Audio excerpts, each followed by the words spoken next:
Russia was the Union of Soviet Social Republics. And they'd say, oh, but aren't you so glad that you're in America? I said, well, I know a lot of Russian filmmakers. They have a lot more freedom than I have. All they have to do is be careful about criticizing the government.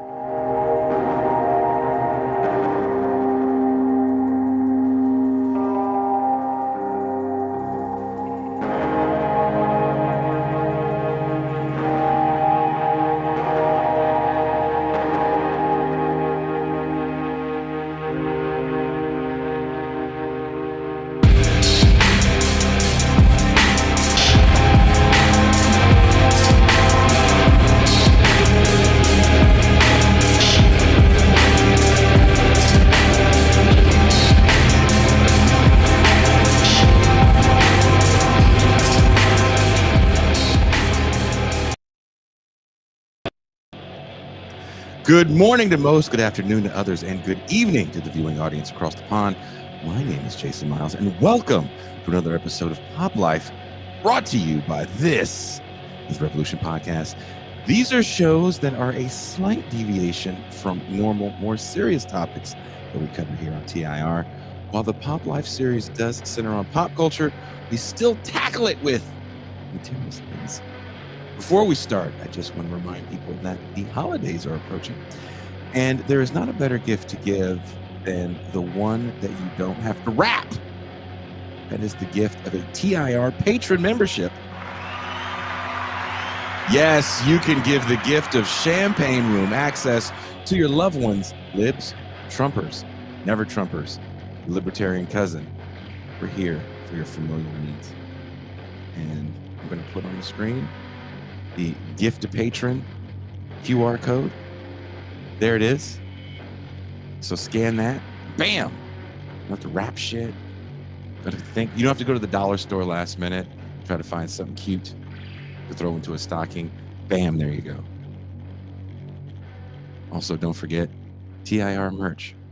By just owning the TIR mug collection, you can do your part to decolonize not just your mind, but your caffeine as well. Yes. Bam. Right there. Now that we got that out of the way, let's move on to the topic at hand. Something I've been writing about and something I've been listening to since I was able to pick my own music. And that is hair metal. Is it the soundtrack of Suburban Rebellion? We'll discuss. The term hair metal is often loaded with contradictory emotions. For some, it carries a pejorative tone, evoking images of overproduced, superficial music that prioritizes style over substance. For others, it symbolizes a golden era of hedonism and carefree excess, a nostalgic portal to the cultural climate of the 1980s. Whether you're a Gen Xer reliving the glory years of 1981 to 87, for me, those are no. Or a Gen Zer discovering the era's flamboyant spectacle for the first time, hair metal offers an intriguing entry into a bygone cultural zeitgeist. Hair metal is best understood as an amalgamation of diverse influences. The shock rock theatrics of Alice Cooper and Kiss, the virtuosic intensity of the new wave of British heavy metal, and the pop hooks reminiscent of 70s classic rock. The genre's genesis can be traced to Los Angeles in the late 70s and early 80s amid the decline of hardcore, punk, and new wave. Unlike the disaffected rebellion of punk or the cerebral stylings of new wave, hair metal embraced a more commercial, hedonistic ethos that resonated with suburban youth. Van Halen's meteoric rise in the late 70s, driven by Eddie Van Halen's guitar innovation and David Lee Roth's charismatic theatrics, laid much of the groundwork. Yet, it was Quiet Riot that first achieved mainstream success with 1983's Metal Health, the first metal album to reach #1 on the Billboard charts. Their cover of Slade's Come On Feel the Noise exemplified the blend of hard rock bombast and pop sensibility that defines the genre. Simultaneously, Ozzy Osbourne's Blizzard of Oz, featuring Randy Rhoads, redefined what metal could be: dark and heavy, but also catchy and accessible. This formula of blending metal's aggression with pop hooks became the template for hair metal's commercial domination. Unlike punk's overt challenge to conservative politics, hair metal offered rebellion as a commodified spectacle. It was less about collective resistance to authority and more about personal indulgence. The Reagan and Thatcher years saw the rise of neoliberal individualism, and hair metal became the soundtrack to this ethos. Drugs, sex, and flashy excess, bands like Motley Crue with albums such as Shout at the Devil exemplified this aesthetic, blending occult imagery with glam decadence. However, by the late 80s, the genre began to cannibalize itself. Bands influenced by early hair metal, such as Poison, were producing sanitized versions of the form. By 1988, hair metal had become a bloated commercial enterprise. Simultaneously, the rise of bands like Guns N' Roses, LA Guns, Faster Pussycat, who rejected the cartoonish glam aesthetic, signaled a shift. Motley Crue's 1987 album Girls, Girls, Girls symbolized this transition. Gone were the lace and makeup, replaced by leather and a grittier image. The genre's decline was swift, for many hastened by the rise of grunge, a term we don't like to use on this show, and alternative rock in the early 90s. While I don't discount the raw authenticity of bands like Nirvana and how it stood in a stark contrast against the excess of hair metal, by 1987, most of the, quote, hair metal songs were pop music with distorted guitars. Def Leppard's 1983 Pyromania was to be their Thriller. This was less an authentic genre and more a media moniker, and everyone with the Marshall stack and Hairspray wanted to use that moniker to get in the business. By the early 90s, the genre was relegated to nostalgia tours and retro compilations, a relic of a pre-grunge world. All that out of the way, I hope I have you guys set for a very fun show. We have a great fucking panel coming in hot. He's not going to join us for the whole show, but he's your guys' favorite academic. But did you know that he's also a guitar virtuoso and a fan of this genre as well? If you've seen Teray and I on Ben Burgess's Give the Bun Argument, we have derailed his show several times to debate which Dokken album is the best. Please welcome, coming all the way live from the Midwest, my good friend Teray Reed. My man Jason, happy to be here with some real guests too, as opposed to we have, you know, you can't do this show with just two black guys because white people would hate it. Exactly. Just ask Slash. Well, yeah, exactly, right? Or we'd have to be those black people that are like, Negroes listen to rock music for the first time. What is this? Oh my goodness. Black people react to stuff they're not supposed to like. I have enjoyed those, though. I mean, I hate to say it, I did enjoy A Black Man Reacts to Yngwie Malmsteen. And I believe it was Far Beyond the Sun in that particular case. So it's always like and Eruption. You want to be like, do you guys know you're just shucking and jiving right now on the internet? And they're like, what do you mean? Well, that's because the veneer text hadn't existed yet. That's the show for another day. There you go. Coming in from New Mexico, he's one of my very good friends, musician extraordinaire. Spent some time in Los Angeles. We're around the same age, so we both didn't spend time in LA in the hair era. Maybe he spent time in the second hair era, aka the new metal era. Please welcome Pasquale Romero. What's up, everyone? Glad to be back to extend. Well, our last conversation we dipped heavy into this, so I'm excited to like have a more refined discussion this week. I think it's going to be fun. I'm really excited. And I reached out to you and I said, who do you know And the first thing he said is, "Oh, well, Sully, who makes my guitars, Sully Guitars." So please welcome, coming all the way live, the owner, the founder of Sully Guitars, Sully. Hello. How are you? Well, all right. Oh, I'd like to thank all you people out the band. I have two things. I with me, which is it's like 10 inches away. This is my from like I bought this like when I was a little Sully. Like it's this is the got the little. That's the white. That's the white CBS cassette, right? That's the Electra. Yeah. So working in record stores as a teen in my early 20s, we would play like Name That Label. So like I'm usually pretty good with like knowing what labels people are on. So I have that, and also I have to say, I'll just come in hot. The Tooth and Nail is the best Dokken album. See you later. What say you two, Ray Reed? Wait, so Tooth and Nail, is that what are the big hits on that one? Alone Again, Into the Fire.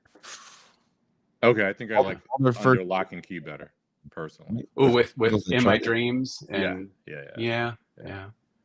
But okay. For me, Back for the Attack is the best one because George Lynch is all over it. See, that's the key thing. That was where, and I don't want to derail when we're just starting to talk to these nice people. Do it. That was that record came out at a time when like Appetite really changed what I was listening to. Sure.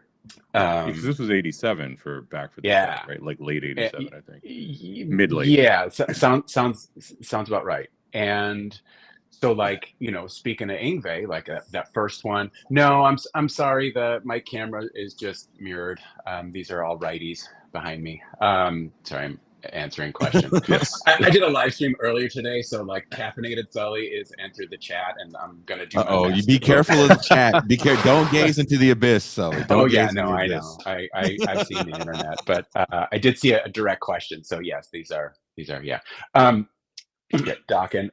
So like Guns Were Appetite really, really changed where I was going musically, and I liked the first few Dokken albums, and I was really into George Lynch. And then something happened when Back for the Attack came out, and like I liked Mr. Scary, and like I liked like Burning Like a Flame, and like Prisoner's good song.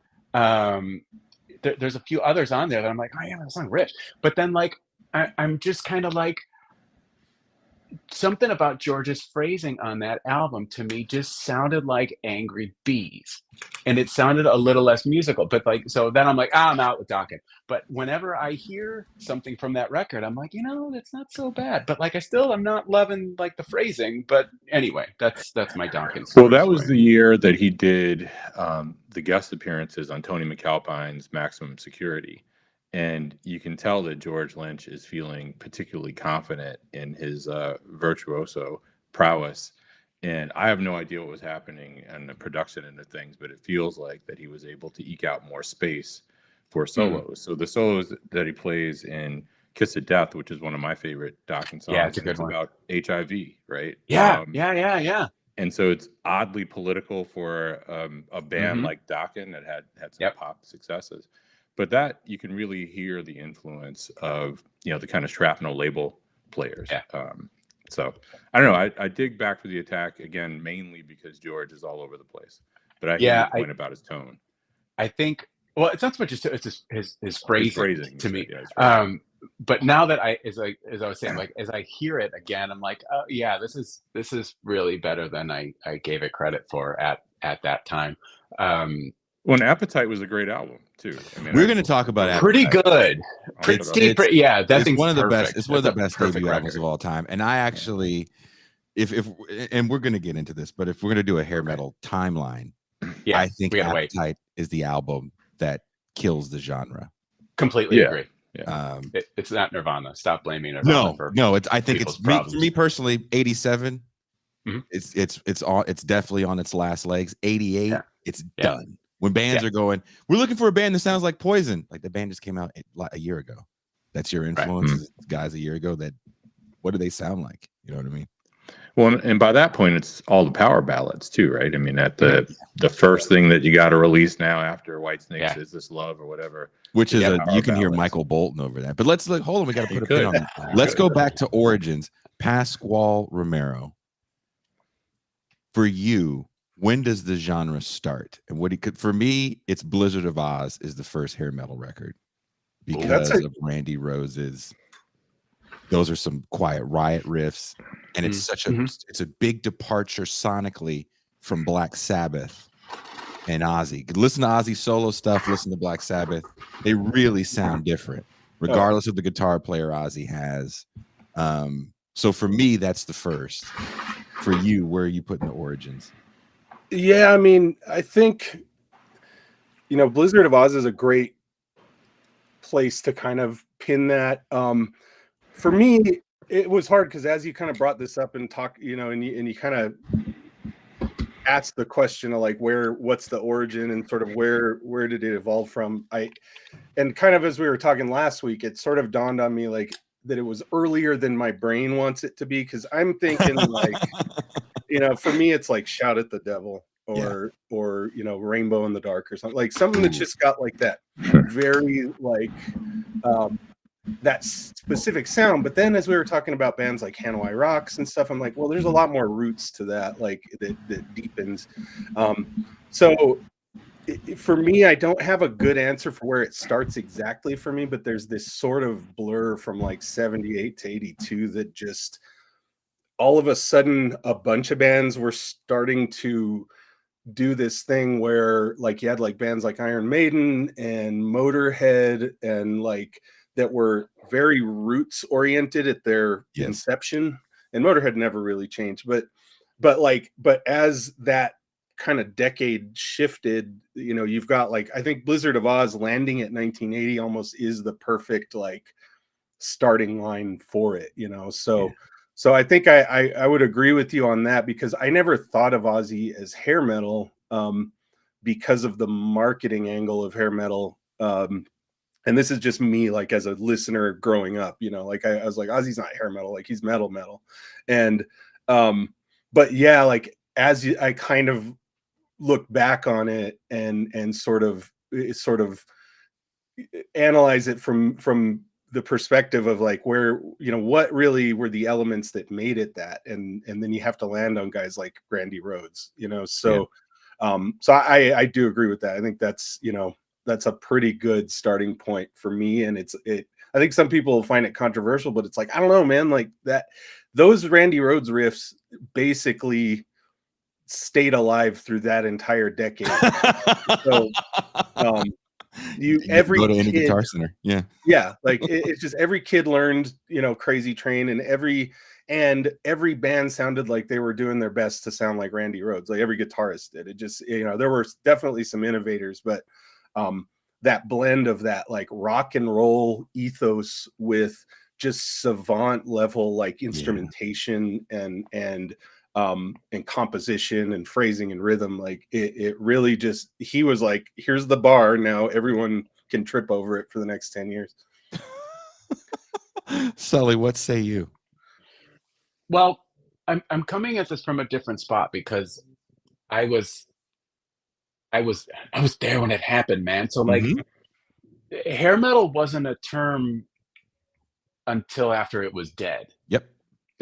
And so like Quiet Riot was a metal band. Motley Crue was a metal band. Def Leppard was a metal band. So that I can't, like, if I think of would Kiss be glam rock? Yeah, no, Kiss is a you could say that that's a glam rock band for sure. So it's hard for me to really say, you know, where the thing started, because if I think of hair metal, I think of well, number one, I think of it as kind of a derogatory term, and I know we're not meaning it in that way, but it's also like me. I mean, look, I look like I got kicked out of LA Guns 30 years ago. I'm self-aware. I mean, I get it. Look, I'm still glad I have this, so it's you're winning right now. You're winning. I'm doing all right, but so I don't really know when I would say when it started. I mean, I guess I could I hear what Pasquale's saying about, you know, Ozzy, because like Ozzy solo is 1,000% different from Black Sabbath, and you know, my introduction to Ozzy was the Ozzy solo stuff, and like Randy's like my guy, and yeah, so you know, his Quiet Riot, a lot of those old Quiet Riot riffs are were repurposed, and that's like we don't need to go down a Randy Rose wormhole, because like I won't leave.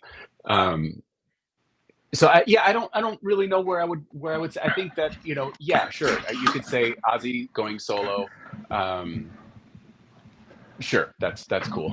I don't Right? disagree. Yeah. Oh, I'm probably the wrong person to ask, because I got into the genre really late. Grew up listening to funk, and you know, was a huge Prince fan, Mm. and I liked the kind of funk music that blended rock elements into it. Mhm. But for all intent and purpose, I really didn't get into you know, what people would call metal, broadly defined, including hair bands, until toward the end, according to this narrative of the hairband thing. It wasn't until 86, 87 where I felt confident enough in myself as a human being to embrace an art form that in which the guitar was a central element, that a black kid wasn't supposed to embrace, right? Yeah. So so playing against type was sort of challenging for me, but hip hop pushed me out, right? Because I needed some fucking guitars, and there weren't any instruments. So I was like, well, let's see what Dawkins doing. But so for me, you know, you got that problem. I liked Pasquale's answer with 83 though, because I think even though I think you've kind of persuaded me, Jason, with Blizzard, Mhm. I do have a question though about that. Sure. It was really Motley Crue Shout at the Devil that sort of piqued my interest at 12. Mhm. The US Festival. In the Yeah. genre, right? It just I was intrigued. I really loved She's Got the Looks That Kills. I appreciated Mick Mars as playing, you know, when I was 12 a lot more than I did when I was 17, when I, you know, discovered Yngwie late. But I appreciated their whole vibe, at least in the second album. And Too Fast for Love was all right too, but a little more punky. And I liked Dio in a perverse way as well. The point that you make about you have made, and I think Pasquale certainly echoed, about Blizzard of Oz, which I didn't listen to until once again, like 87. Mhm. You know, it is compelling. I guess the question that I have though about everyone sort of sounding like Randy, and I Mhm. did kind of prefer Randy to Eddie, since I only got into the genre post Ingve, right? So Eddie's innovations didn't really hit me until well after I dove even deeper into guitar, and I could appreciate, you know, Eddie's greatness after the fact. So you guys think that Randy was a bigger influence on the hairband guys than Eddie? This is just my opinion. If you listen to some of these records and you start going back into the classic, what we now call classic rock or album rock era that precedes this by a little bit, the musicianship on like the first Scorpions record when Booley's playing is next level. Yeah. And I think that has a lot of influence on what you're going to hear coming down the pike early on, because there's two kind of waves of this music. And Shout at the Devil and Quiet Riot's, it's their third record. Metal Health is technically their third record. Shows you that we're going to take the iconography of this thing called metal that's really popular overseas and take a little bit of this hardcore stuff with the leather and spiky stuff. These guys have crazy club performances. You know, I'm sure we've all read about maybe Sully saw some of the early Wasp shows. Not that old. Where they no. So theatrics was something these guys were going for, because the bigger bands overseas had crazy theatrics. I think Randy Rhoads plays more in line with the album rock of the 70s, whereas Eddie Van Halen, especially when Eruption comes out, is almost like an alien. And Van Halen, while I do think they are in the DNA of this music, they will always, to me, kind of stand apart because they Okay. kind of do their own thing that those bands can't do. It's So I would, just too hard to replicate, but it's easier to replicate the album rock of the 70s, because if I put a playlist up and I forgot to send it to Pasquale and Sully, I call it Glam Jams, and I went through this about 126 songs from like 74 to about 91. And a lot of that stuff you can go, I don't know who this is, unless you really liked that music and you know who the singer is. But when you put Van Halen on, you know it's Van Halen. so here's my dumb question though, like Mhm. to your point about, I guess Randy having more of a 70s vibe, Definitely. more of a throwback, but Randy's solos were worked out, right? I mean, I think this is ultimately why I prefer listening to Randy solos to Eddie's, right? They're all pieces of music. They're clearly not improvised. Whereas Right. Eddie's are three takes on three different improvised solos spliced together, whatever he did, right? He's improvising now. He's flying by the seat of his pants a lot more so than I know that Randy was. And in that sense, even though Eddie, there's no sort of jam band vibe to what Eddie Van Halen is doing, in that sense, his solos feel more like the wild spirit of the 70s, Well, he's not a composer yet, right? with virtuosity, He's right? he's he's not the composer that he becomes post 1984 Oh, sure, but in the Hagar years. I like Van Halen best, and again, it's weird that I have this trajectory with them. I didn't like Van Halen so much in the mid to late 80s. I didn't like the Van Hagar era as much as I liked the DLR era. Well, I fuck it, I can live with it. I really appreciate in retrospect. Well, one, I like the whimsy that David Lee Roth brought to it, in Yeah. much the same way that Freddie Mercury kind of elevated Queen, right? Which without Freddie Mercury, as great as the band is, there's no Queen.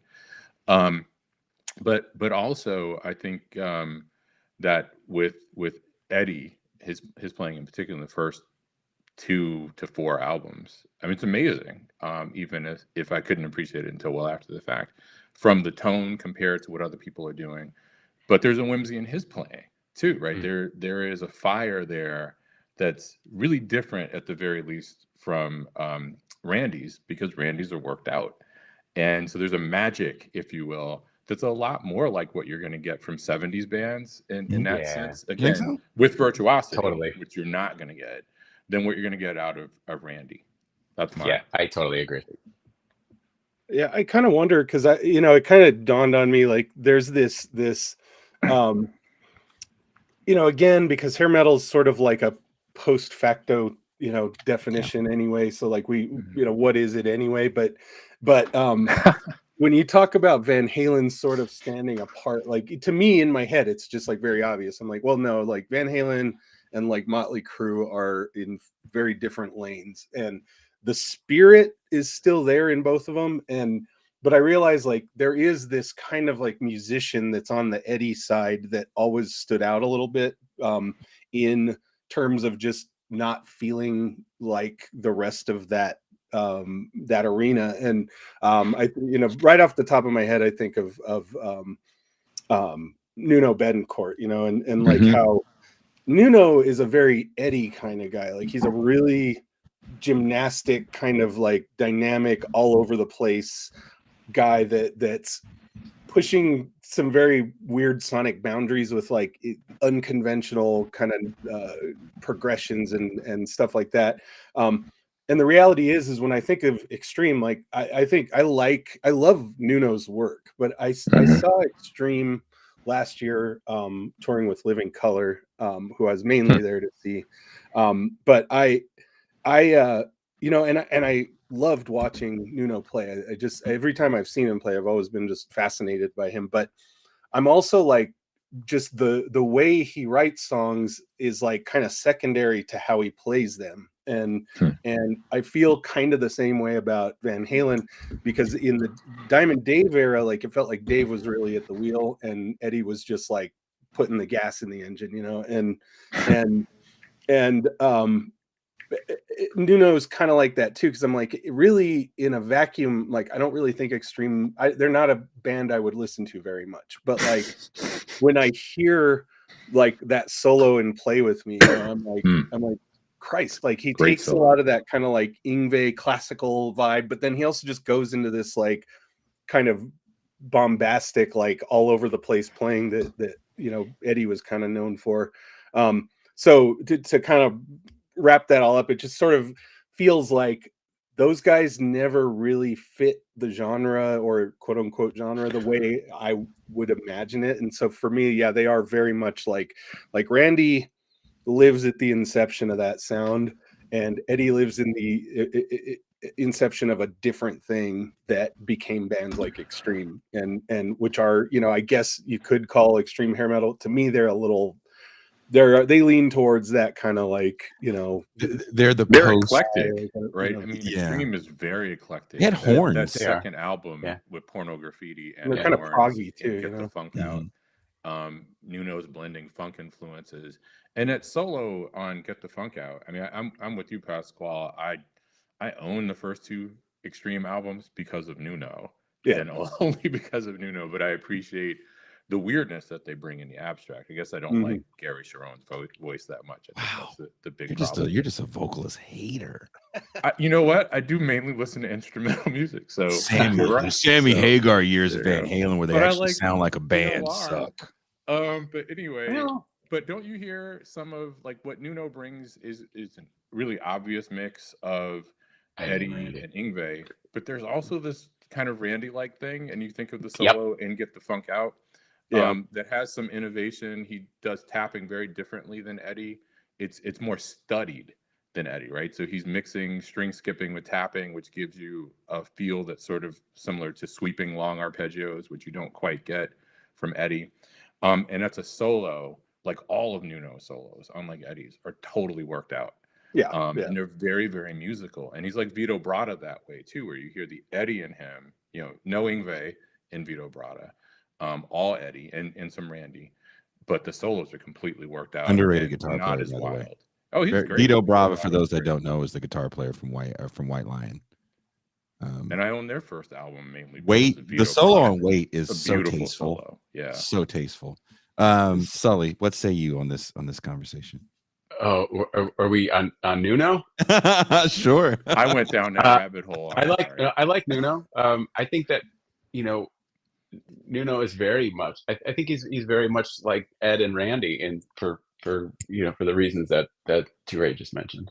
I think that's all I got. Am I missing anything? I don't know. There's a whole lot of things that I was co-signing on because like we were talking about Prince for a minute. I'm like, oh yes, please, yes, please, my man right over here. And like I've named numerous like guitar colors after him. We've got a big pointy V that's called the Revolution because it was a new model. It was a new model that I was making a guitar. I had this really cool like wood that I made a neck out of, and I'm like, I don't really know what I'm going to do with this. Let's make a big pointy V because I love big pointy Vs. And I'm like, well, I don't really know what I'm going to call this. And Purple Rain is one of those movies where if I'm flipping through and it's on, it's on. I've also got so at my desk here is just like I've got like a bunch of cassettes that I use as decoration, and like Purple Rain is in here too, next to En Vogue and Body Count. But we went. See, that's all good. We've got we're alphabetical because of record store employee. We've got the Bangles, we've got Bang Tango, we've got Jeff Beck, we've got Body Count, we've got Lindsey Buckingham, we've got Cinderella. What was I talking about? So then I'm watching TV and it's like, and there's that point where it's like, ladies and gentlemen, the Revolution. And I'm like, oh fuck, that's what this is called now. So that Revolution, that's so I love Prince. So you were talking about, and at that time, when like Little Red Corvette was a single, and I was 12, I was listening to Metal Health and Shout the Devil and Two Pass for Love and a couple of Van Halen albums, and then I see Prince and I see that video and I'm like, oh, well, this is something really, really cool. And so I loved that. And, it's kind of before I became aware of genres, but yeah, like, I think Prince fits in this conversation quite comfortably. And I think the one thing that probably keeps him from being almost left out of the conversation altogether, because his music is very, very rocky. That's a Minneapolis sound. Yeah, right. I mean, you have all these black people in Minneapolis and one radio station, and it's playing rock most of the day and in like 2 hours of funk. Those tones that he has, and all awesome. the guitar players that come out of that Minneapolis era, Jesse Johnson and all that stuff, those guys sound exactly like all of their hair metal contemporaries at the same time. They're probably all using the same rat gear, the same distortion levels and envelope filters and everything else for their solos anyway. Not as much for the rhythm, depending on the song. Jesse had that cool half black, half red Explorer in the was that Little Red Corvette video? Well, that's going to be Des Dickerson. Oh my God, I'm but the Jesse worst. with the time, and Jesse didn't record anything on. I think on at least on the first. Never two mind. times. I don't think anybody. I think most of that stuff It was is all Morris Prince and Morris Day. Yeah. It. But Des that Dickerson might not doesn't be have true the for the sick third ass album. Explorer that you're talking about. Yeah. I'm the worst. And a coordinating I'm terrible. bandana. Rising Sun It's bandana. well, okay. that's the thing. You've got to coordinate, right? You do. You do. It's important. That's the so we're talking about like this, what makes hair metal and all that stuff. It's like, so we've got this musical movement for wherever it started and all that. It's going past Black Sabbath, and maybe it's a response to what's going on in the various political climates, and like we're going to have a good time, and we're going to we're going to have loud guitars, and we're going to be rock stars, and that's kind of the whole thing. And so like you had to have a guitar that looked a little different. Nobody was playing Les Pauls or Stratocasters, and that really informed the guitars that I built. And you have to just be a little bit extra, and I think that's what that whole kind of movement, I guess for lack of a better term, was. And like all movements do, you have the beginning, and it explodes, and then it's like, oh shit, we got to find the next version of this so we can keep this going. And then there just becomes this rejection of this as a society when like the new thing comes out, which is kind of what started to happen when Guns N' Roses hit, even like when New Jersey came out, Bon Jovi's New Jersey, like they had a little, like, I understand we were still Aquanetting on New Jersey, but like it was a little different. It was kind of like what you're talking about with when Girls came out. And granted, like Motley Crue always changed their look with each album, but even Bon Jovi looked a little different. And I remember I didn't really like Slippery When Wet because it was just like little but my best friend, he was like super into Bon Jovi, and like New Jersey comes out, and I'm like, oh, this is, I mean, it's still anthemic and all that, but it wasn't quite as saccharine to me. And whatever, I was a teenager, but so like Guns N' Roses really kind of made that happen, and then that became, everybody started to look like that, and then all the record labels are like, well, we got to find the next Guns N' Roses. And and then you have bands like Alice in Chains, and like Jane's Addiction kind of gets a little, but I think Jane's Addiction was also kind of one of those bands that kind of steered it a little bit away. They were smart enough to stay away from the moniker and be played in 120 minutes opposed to Headbangers Ball, and that was right. That's why they're looked at to this day, even though they're friends with all those bands. Yes. They played shows with all those guys. Yeah. This is why when Pasquale brings up the fact, like we talk about this after the fact, right? This is a post facto calling it hair metal. At the time, maybe you called it pop, or I've even heard the term fashion metal. And that I think comes out of thing, the 83 US Festival is a major turning point, because people forget there's an US Festival in 82. And it's one day, not three.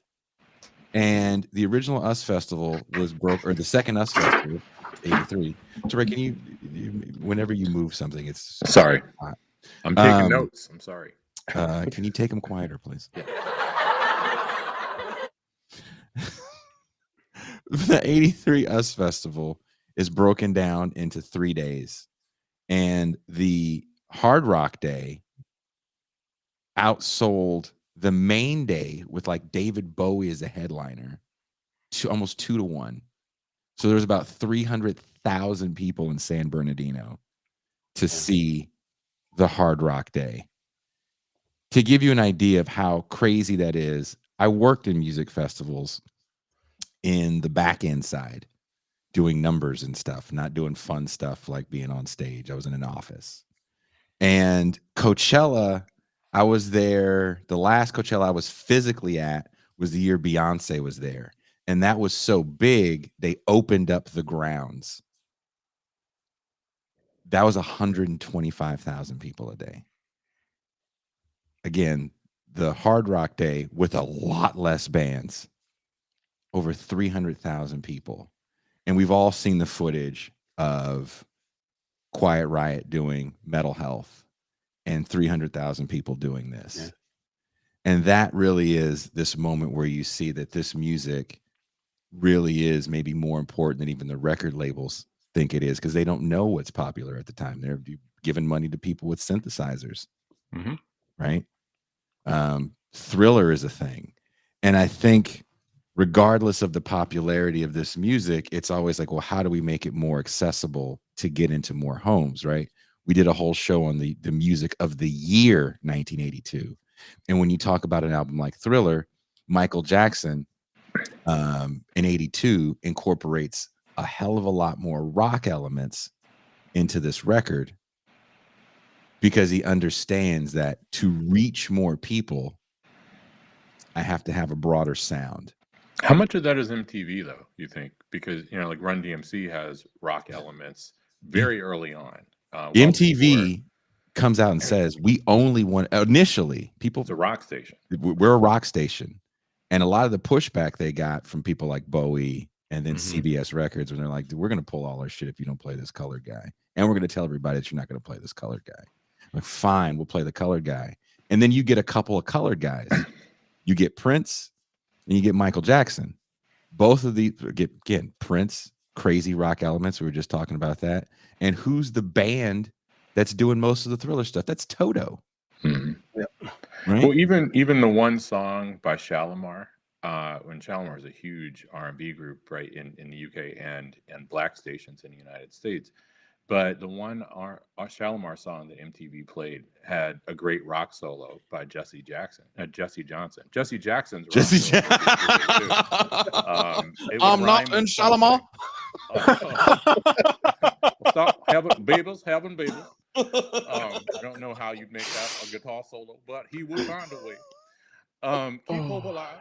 But anyway, so Jesse Johnson plays this great rock solo on Shalimar's Dead Giveaway, and that I think was the only Shalimar song from that era that made its way to MTV. So I would imagine that, you know, a lot of funk groups and like pop groups felt compelled to infuse rock elements, partly because of MTV's and hair metal. dispositions.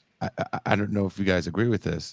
Hair metal, Motley Crue, Rat, Wasp, they're made for MTV because they have the look of metal, but the sounds you're getting out of some of these bands, they have really catchy hooks. The drumming isn't super complex. It's the tempos aren't too fast. The song lengths are about 3, maybe 4 minutes long. So this is stuff that's made for radio.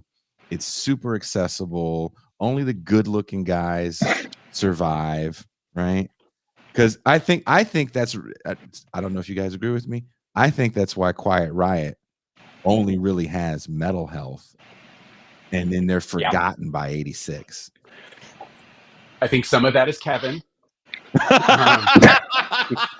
So there's that. I remember, you know, so growing up in this time, I'll remind everybody about 4 more times. I remember going through like Hit Parader and Circus Magazine, and like I had all of those things forever. And there was always like, you know, Motley Crue versus Quiet Riot. And there's like articles and stuff. And I remember a quote from Nicky, whether he said this or not, and I think there's a good chance he did say that. He said some that the only reason Quiet Riot got signed was Kevin remembered to wear his wig that day. Damn. Damn. Spice. My man is spicy. And you know that there's something a little bit to, I mean, you know, to be fair to Quiet Riot, as you mentioned earlier, Metal Health was their 3rd record. When Randy was in the band, they were having one hell of a time trying to get signed. No one would touch them. And, you know, if you go and listen to Quiet Riot 1 and 2, you can hear why.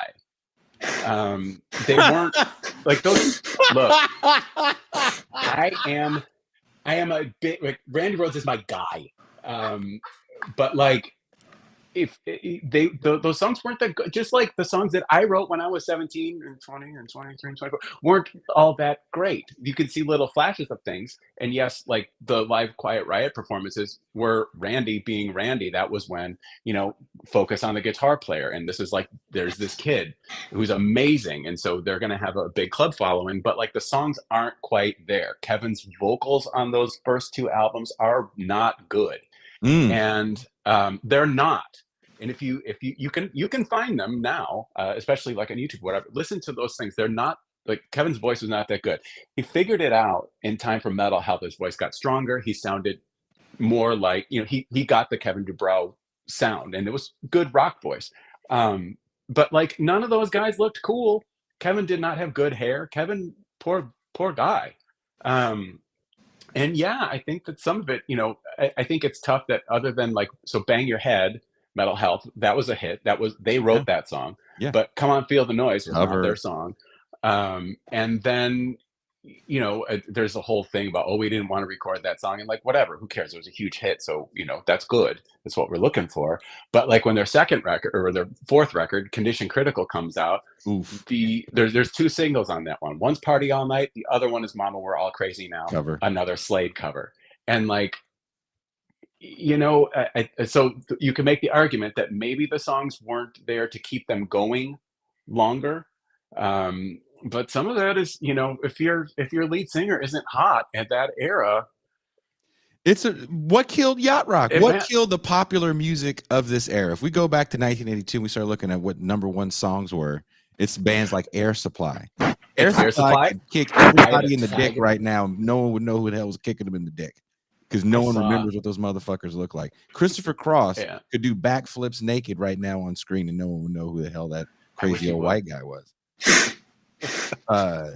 Limber, very limber. Nobody knows that. It's funny, like last weekend, just because my wife and I like to party, we were watching the Solid Gold 1982 hits countdown. It was a 1 hour thing. Well, kind of making dinner, and like, again, we like to party, fun, and so they had like some bands performing, but like Marilyn McCoo, and it was just the best, and like all of these songs, and what was interesting to me, and this is a bit of a different kind of topic, is like at that time you have all of these huge hits from all of these different bands, and like all of it was pop. Like there was some rock stuff, like the number one hit for 1982 was Survivor's Eye of the Tiger, and so you've got rock, and then you've got Air Supply, who is also, they had two songs on the countdown. You had John, yes, and then you had like John Cougar Mellencamp with this, sucking on a chili dog with some real interesting imagery, like how taught that man how to eat. But it was kind of interesting that like all of that was popular music. I kind of wish it was still like that. But what was the question? Oh, Kevin DuBrow. Yeah, it was. I do think that was a lot of why Quiet Riot, wasn't as successful. Songs, but also image. And at that time, those two things were very much hand in hand, and it was, it was important. Yes, I think the imagery and Cool story, I think this music, like when you go back and listen to some of these records, though, granted, Quiet Riot, for me, I went back and listened to Metal Health. Not as heavy as a record as you might think. No, right? No, that the single "Bang Your Head" is heavy, but everything else I didn't dig. I was like, this album sucks, and I was trying to make I make these little playlists on Spotify of bands that I dig, right? So it's like the 25 greatest songs from Metallica and all this. So I was like, let me make one of Motley Crue, and I forgot, hey, they have a lot of albums that suck, and they have a lot of songs about fucking kids. It's like she was 14 and my dick is mean and I'm fucking a kid, and I'm like, wow, that's gonna make a great clip. That might have been a demo that I haven't heard. But, I've got all the Motley albums here, and I don't know that one. I will say that Extreme's "Little Girls," ooh, That one is creepy. Gary. No one looked over those lyrics? Come on, man. There's so many songs about fucking miners. And I'm like, I get you guys grew up in the 70s look, and listened if to you're Ted down in a Nugent. if you're you know, if you're in a coal mine, you need love too. Oh, different miners. Sorry. I'm sorry. Produced by R. Kelly. Who If knew you he was listen so to versatile? Theater of Pain was a Yeah. record that I played over and over as a young kid. I had an Same. auto reverse alarm clock tape deck in my bedroom. Ooh, So must be Theater nice. of Pain, right? And what's the last song on side one? It's Hang on. Home Sweet Home, if I'm not mistaken, right? Yeah. Sounds about right. Well, hang on. And it's like, okay, this is all I need, right? And I go back and go, okay, there were some good songs on this record, right? And I'm listening to it again, like, oh no, this kind of sucks. And they even say that in their book, where they go, thank God we got Home Sweet Home. And that, speaking of covers, Smoking in the Boys Room is the second single, because there's really nothing single worthy. If you go back and listen to Girls, Girls, Girls, again, Nikki says, thank God we got Wild Side and Girls out of this, because we had to throw a live track on there. The last song to complete the record is a cover of Elvis's Jailhouse Rock on Girls, Girls, Girls. There's a lot of filler in some of these bands. Trying to find 25 Motley Crue songs, I was like, I could just do Too Fast for Love and Shout at the Devil, and that's 25 great songs. Like I was on tour. When we were on tour, we saw you, Pasquale, me and Todd, the other guitar player, Bitter Lake. We're driving, and I'm like, dude, you know, I never owned Dr. Feelgood. That's like one of Motley Crue's best records. And Todd looked over at me, he was like, the album sucks, dude. I was like, what are you talking about? And all the singing, he says, nah, dude, that album sucks, dude. And so I think it depends. I put it on, right?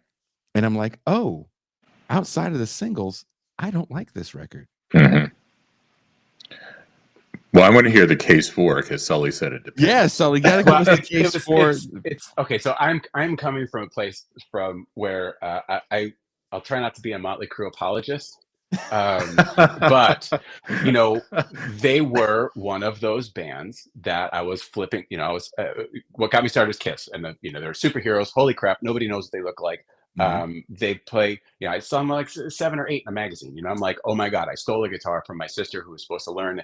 She didn't, and that's a whole other story. And you know, I'm painting makeup all over my face. Looks like Ace, and I loved Ace Frehley. You know, it was going to be in Kiss. I decided back then. And the next kind of thing that hit me was 7th grade, flipping through a Circus magazine or whatever, and I see a BC Rich ad that had Blackie Lawless, Lita Ford, and Nikki Sixx in.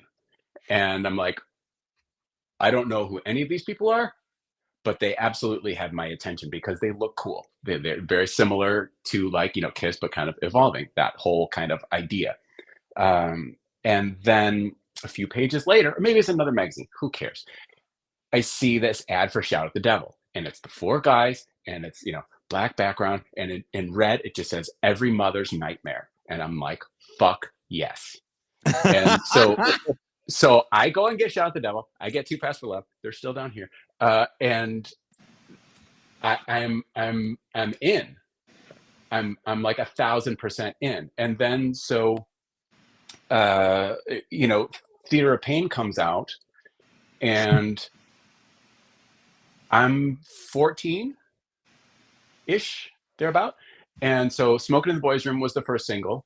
And it was also one of those things, you know, where it's just like, I'm a 14-year-old. I like Motley Crue. They have a new record out. Yep. I buy the record. Yep. It was $8. That's all I had. And so this is what I get to listen to right now.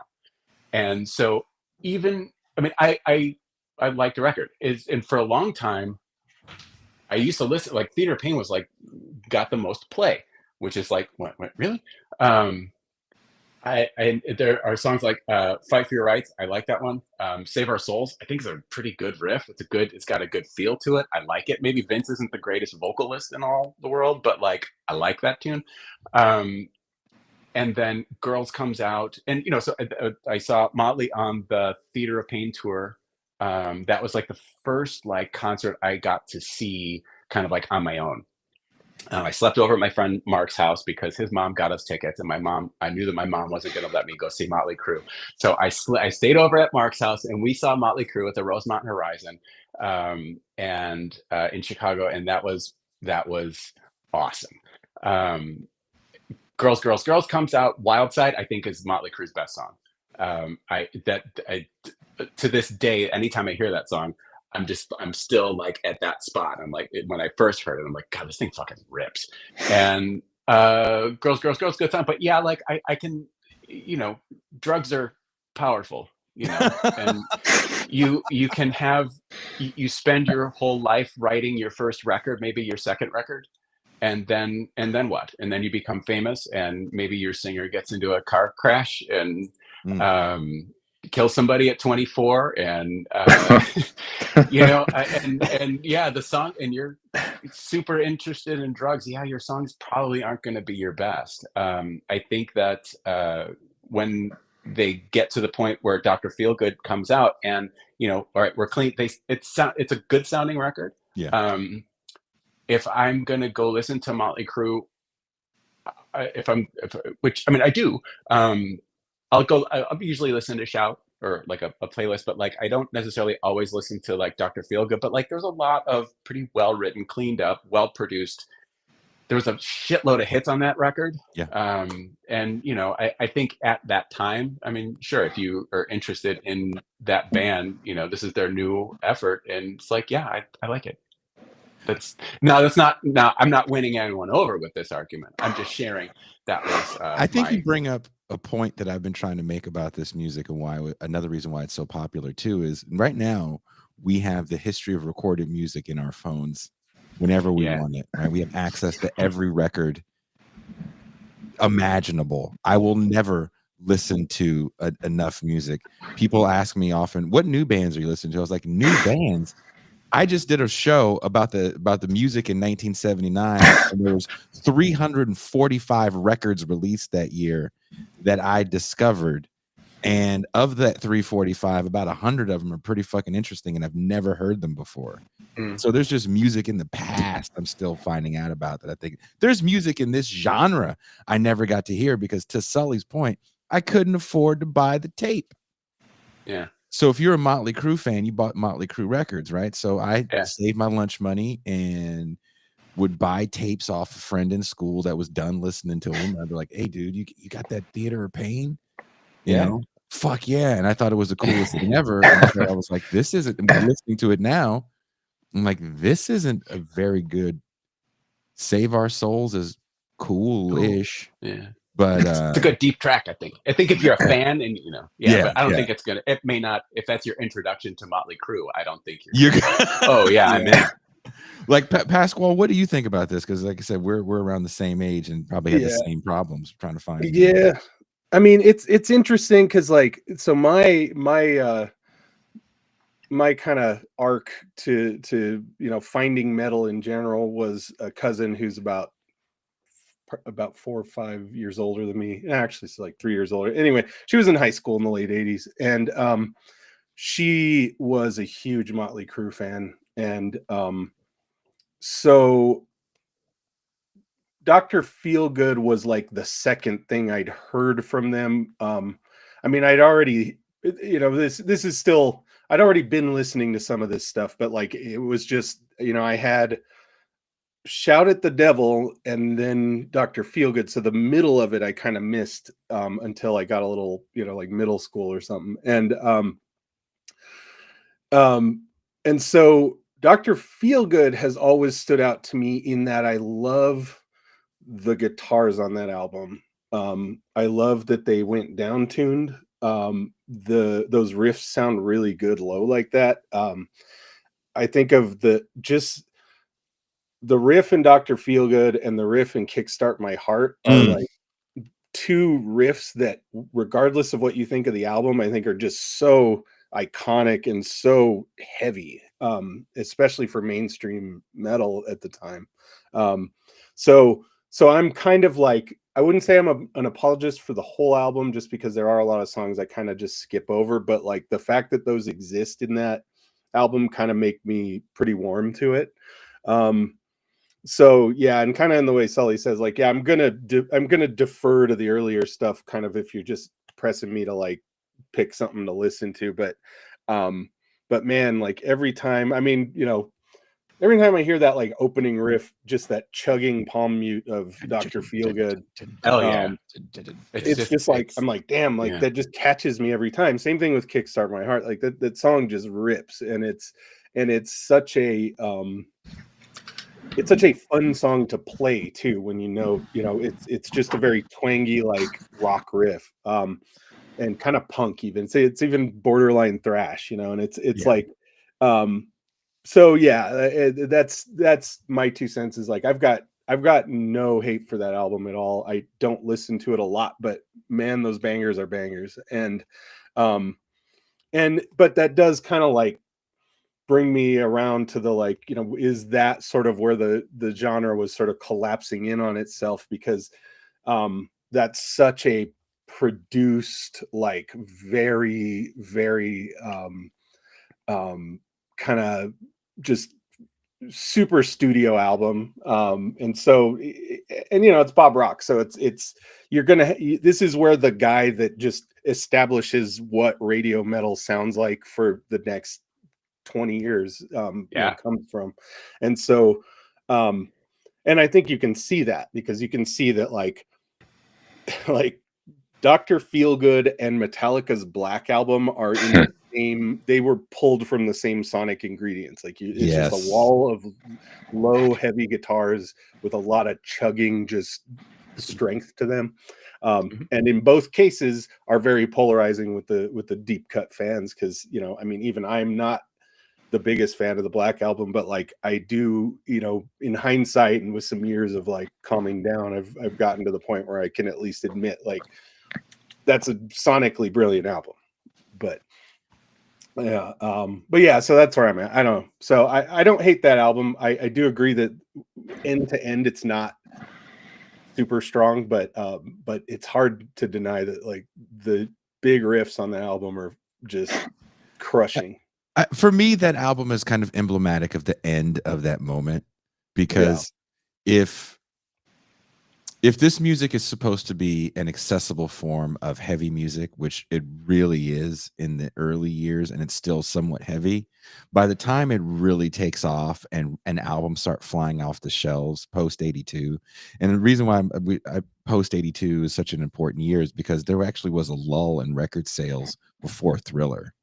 And the success of Thriller enabled a lot of other people to be successful as well. As one record store owner said, when you have the guy that actually used to own Tower Records, he said, when you have a hit like Thriller, you don't go in the record store to buy a record.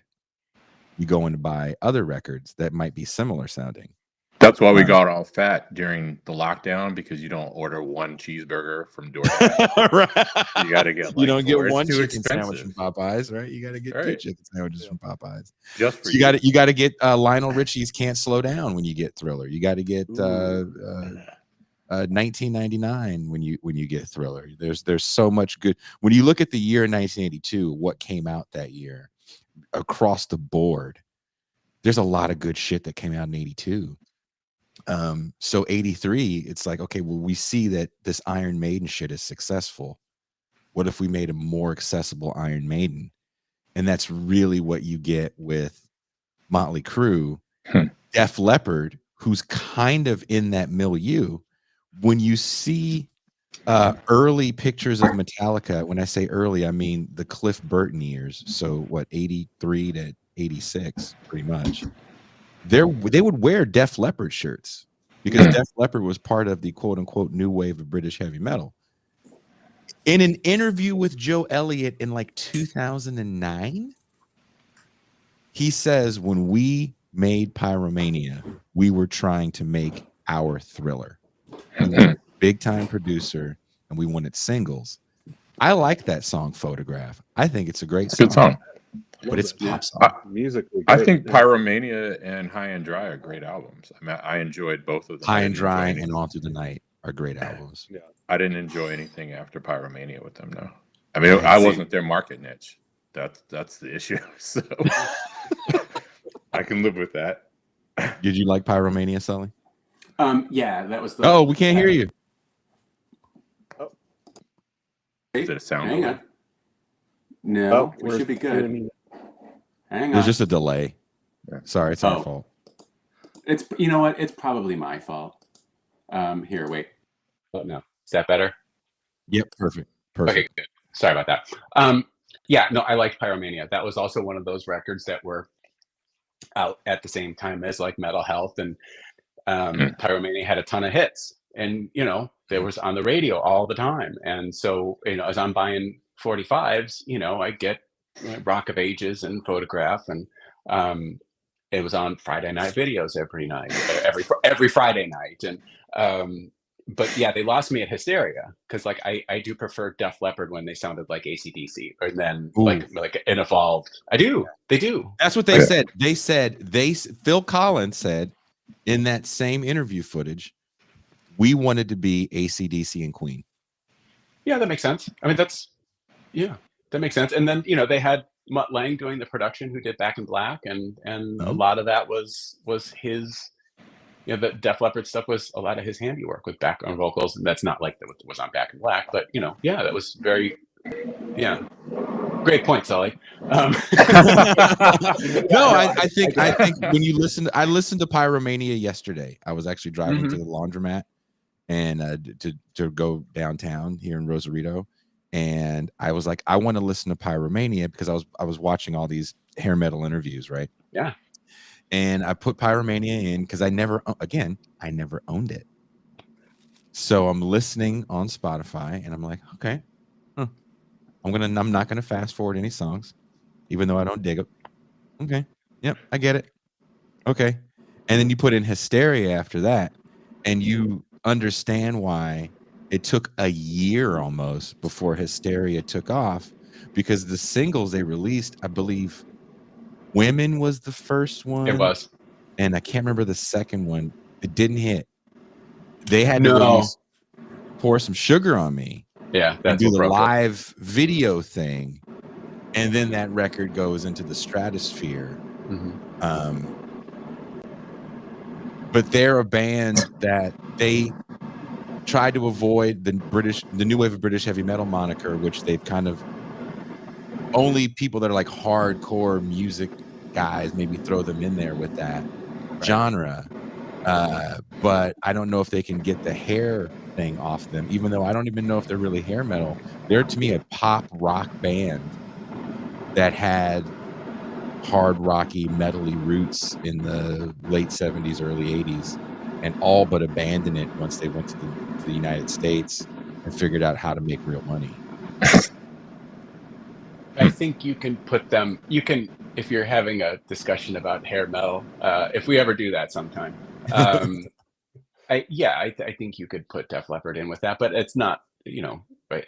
They've got their feet in some other buckets, which is a really strange thing to do with one's feet.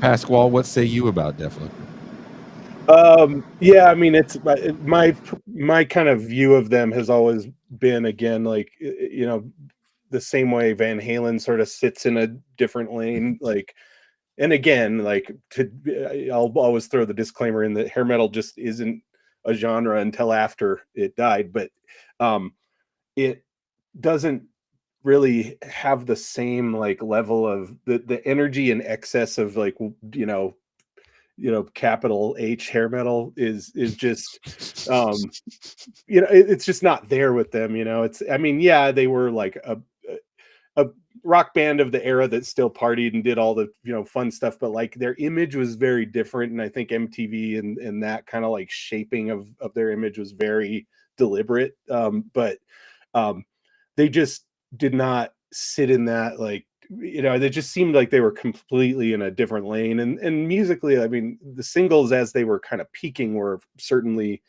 almost hearkening towards, or they're sort of like projecting what hair metal would become with like very ballad heavy, like Yeah. pretty songs, even though like that early stuff was cool. But like Pour Some Sugar on Me is like, that would be on a mix with like Rock You Like a Hurricane, and you know, like it like and like their ballads are just their power ballads, like heavy on the power ballads with their singles later. And so yeah, but like Photograph, I mean, that song is barely a metal song. I mean, to me, that's like a I don't know where I would put it in music, but like I like it. I think it's a very beautiful song. I think the guitar work on it's really cool. It's rockin' ass rock song. Yeah, man. it's just such a good rock song, and the chord progressions and the structure of it, like the arpeggios, like it's all really like good. But yeah, I'm like that doesn't do the same thing that, you know, like when you just like throw in Shout at the Devil and start chanting along with it, like that's just a totally different energy. Oh Yes. Teray, I know you have to go soon. What say you about Def Leppard?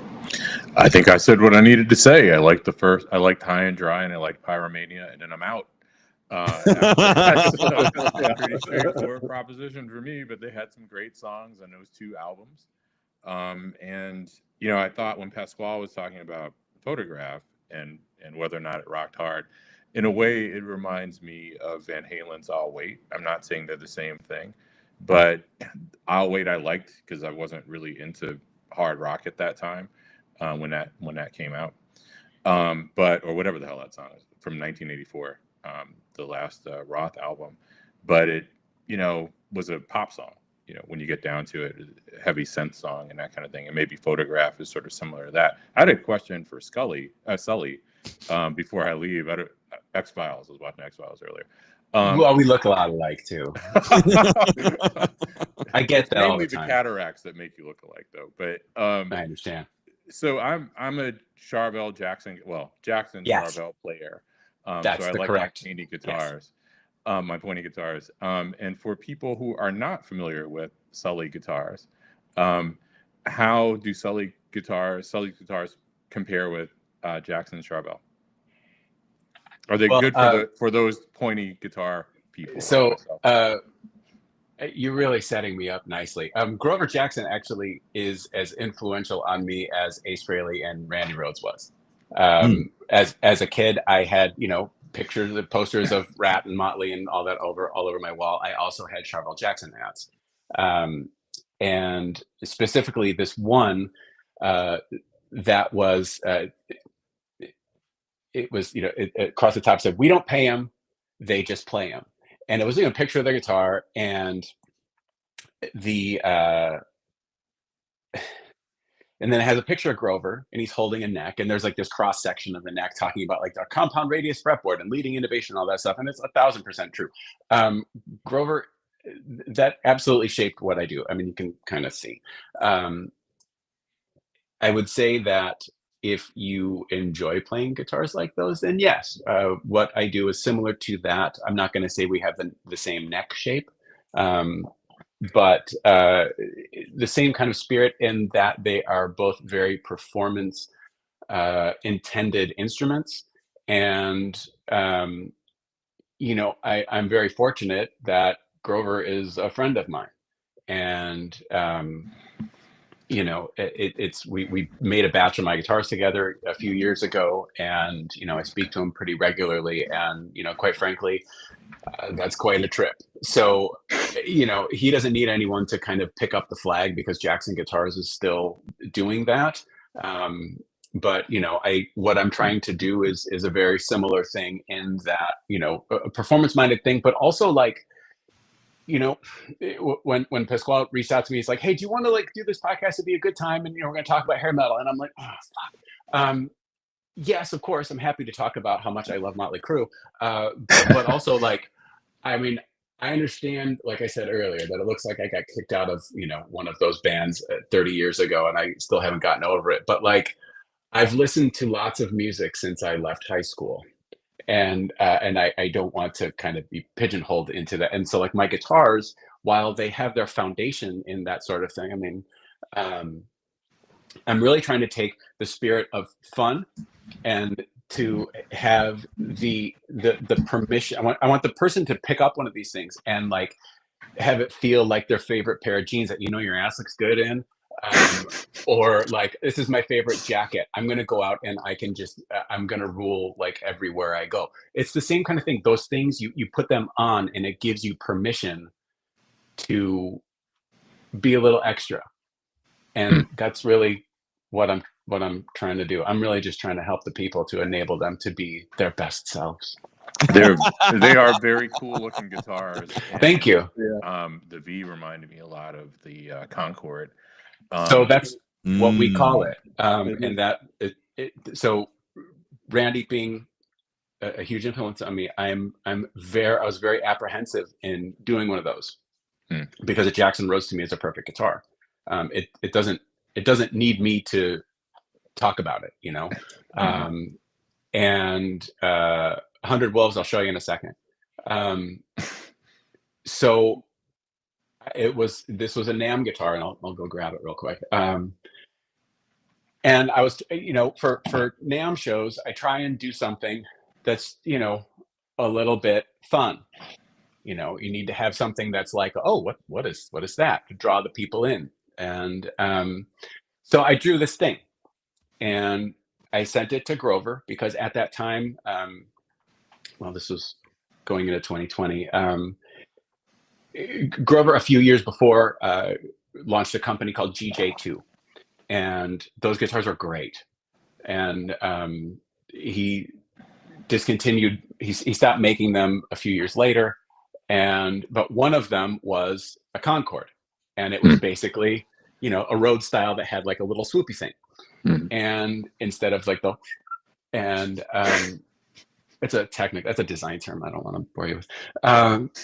And so I'm drawing this thing, and I'm like, I kind of like this, but it is somewhat similar to the GJ2 Concorde, and so I'm going to send him a picture and of the CAD drawing, line drawing of. I'll send him a screenshot of what I'm working on, and if he says, it's a little too close, I'll do something else. It's not a problem. And so I called him up and I'm like, hey, feel free to tell me to go fuck myself, which is something that he and I will often say to one another if we are about to broach a subject, that's never not weird for me. Not to say that to someone, but the fact that he's saying this to me, because it's the teenage silly. And so I have this thing, and if you don't want me to do it, he's like, no, it's fine. I mean, he's like, yeah, it's a V. There's like 3 lines to a V. Kind of hard to, because the thing is, like, you have to design. So it's real easy to come up with your own design. You also have to come up with a design that is maybe a little different, but is also something that someone is willing to buy. That's the part, especially if you're trying to live indoors while doing this as a vacation. And so I have this thing, and so I'm like, he said, yeah, totally cool. And I had a different headstock for this. This is our 6-in-line headstock that we use on most of our guitars that have, well, all of them that have 6-in-line headstocks, except for that one. That's another story.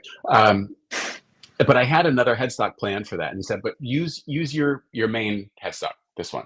And I'm like, well, why? He's like, well, because if you're going to come out with something new, you need to have some sort of unifier, something that, or some sort of identifier that says, hey, this part is new, but this is from this guy because of this. And I'm like, oh, yeah, okay.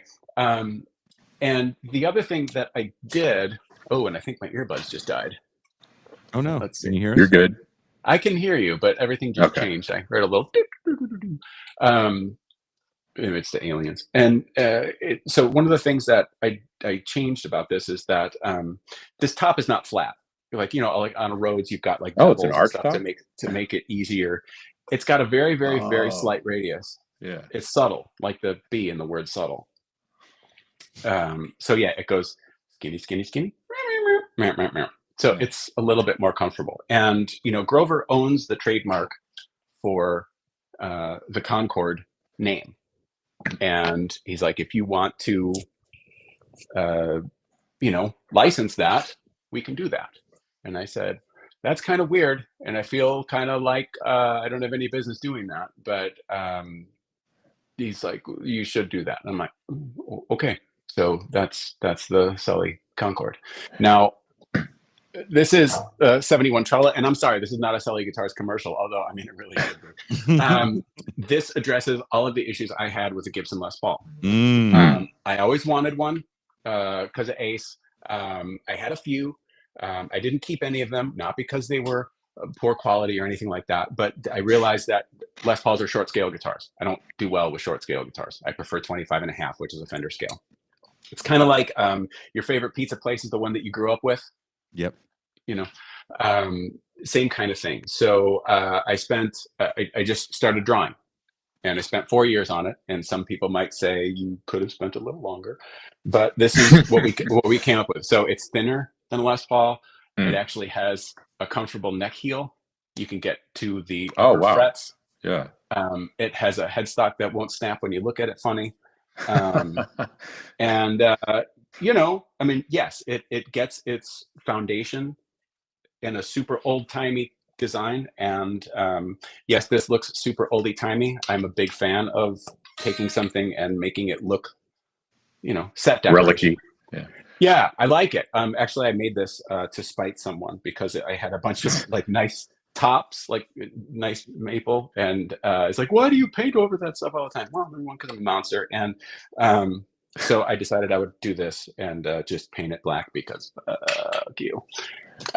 Anyway, can I ask two more guitar nerd questions? Jason, I would love nothing more. I'm sure I would love more things, but yes, you can. So one, I was curious about the fretboard radii and whether or not it's a flat consistent radius or if it's a compound radius.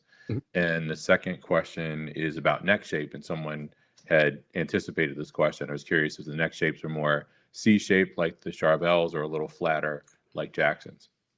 See, now the things with neck shapes, and especially Charvels and Jacksons, is that the early stuff, they were all over the place.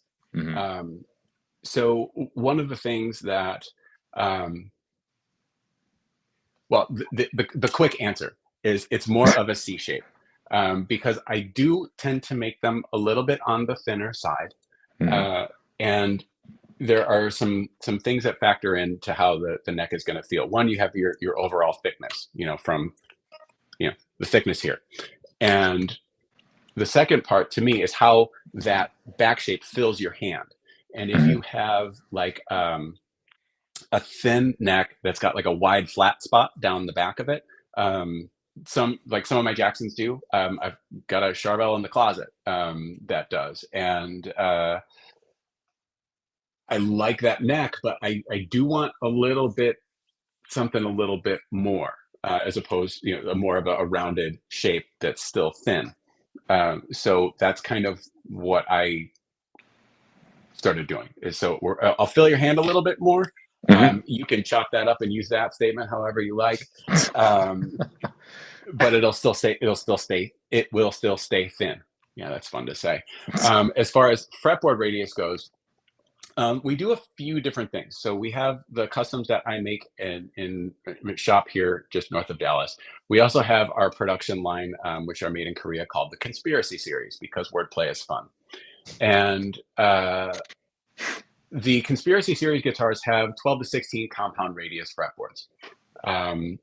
These days, I just do a straight 12 on the customs, and that really has to do with the fact that we use stainless steel frets. And this is going to get deep, and I'm going to try and make this short.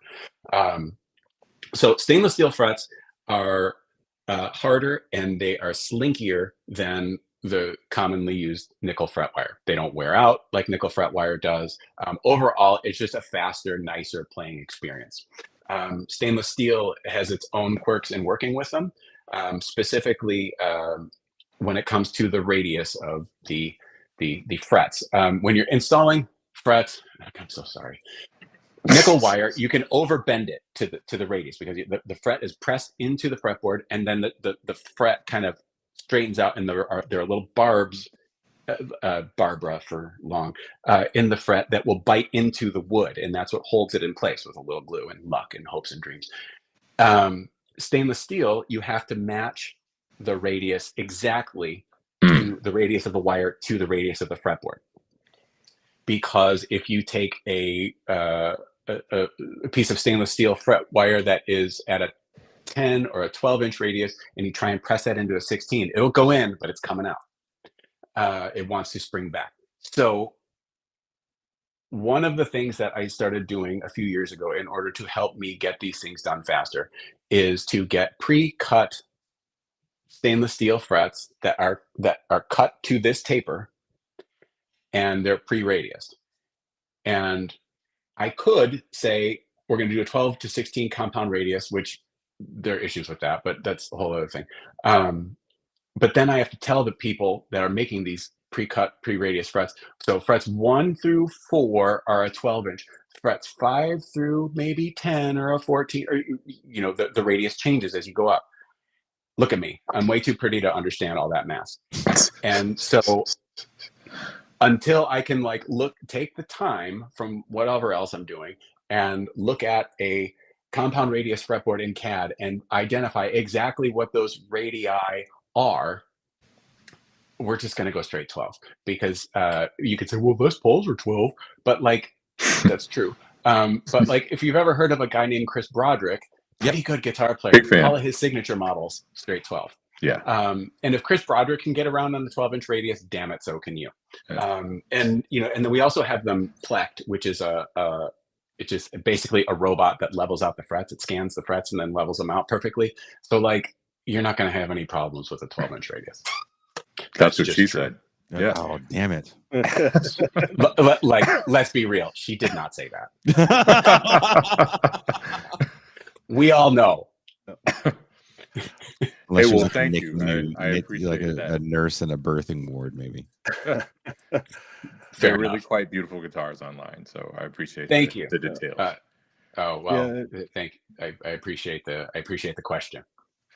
I saw a lot of talk. I just wanted, because I know this is not the guitar conversation, but what would it be without guitars? There's a lot of talk about baritones in the chat, and Sully and I, our history together is kind of predicated around baritones, because I was coming from my blackened doom metal, death metal world, and I was talking to him about how I just abandoned 7-string guitars, because I have my fingers are very short, and I don't have those spider fingers that a lot of the virtuosos have, and but I like low tunings, and 7-string is just kind of the metal default to get down low, and I had toured with my friends in Intronaut. My buddy Sasha Dunable is in that band. He builds his own guitars. So Dunable guitars actually were pretty much all baritones for a while. And I had just kind of explored who else can do baritones, because there aren't a lot out there. ESP had one that I had. They had a Viper baritone. And there were a couple others. Of course, Fender's always had a baritone, but it's not really aimed at metal per se. But Sully kind of was the one who's said an Explorer body would be perfect for a baritone because of the balance of it, and it's big. And so he did come up with this one. This is my favorite one. So this is the Shipwreck baritone. So and Sully knows the specs offhand. I don't. I think it has 700 frets, and it's 75 inches long or something. But perfect. Yeah, that's exactly it. Okay. And this bridge pickup called the Salty Bastard. Now, Grover had something to do with that, right? Well, Grover, his folks are nice enough to wind our pickups. That's the short answer. Salty Bastard, that is a hybrid of I'd like to name things. That was, I couldn't come up with it, so I was trying to think of songs that I really like for bands that I really like, and I love Aerosmith, and one of my buddies is like, well, how about call it an Uncle Salty? And I'm like, yeah, I don't know, that song, I like that song, but that doesn't really capture what I'm trying to put out with this pickup. I want it a little bit hotter that will eat your neighbors. and then there was, Motley's Bastard, which that's a good song. That's great. And so Salty Bastard is a combination of those two.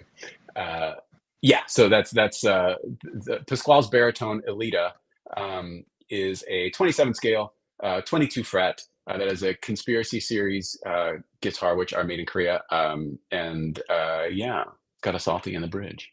Yeah, and I do like baritones. I like where they sit sonically. It's like a cello to me. Yeah. Yeah. But like it's tough to. We've tried to do them in our production run, and it's really hard to like find the people that want them at that time to order one. Much like lefties. Somebody asked in the chat if we make lefties. Yes, two of our artists are left-handed guitar players. One of them is a guy named Andy Blacksugar, who plays with KMFDM and Blondie. And Andy's a frightening guitar player, but he's a very nice person. But he's very, very, very, very good. And Andy's got a few of our guitars. And then DJ Nelson, he's not a DJ. He could be. But DJ Nelson is also another really great guitar player out of Chicago who has a few of our guitars as well. So yes, we do make lefties, and I have to leave notes all over those things when we're making them. So I make sure to put things on the correct side. Like don't drill the side dots over here, because I've never done that before.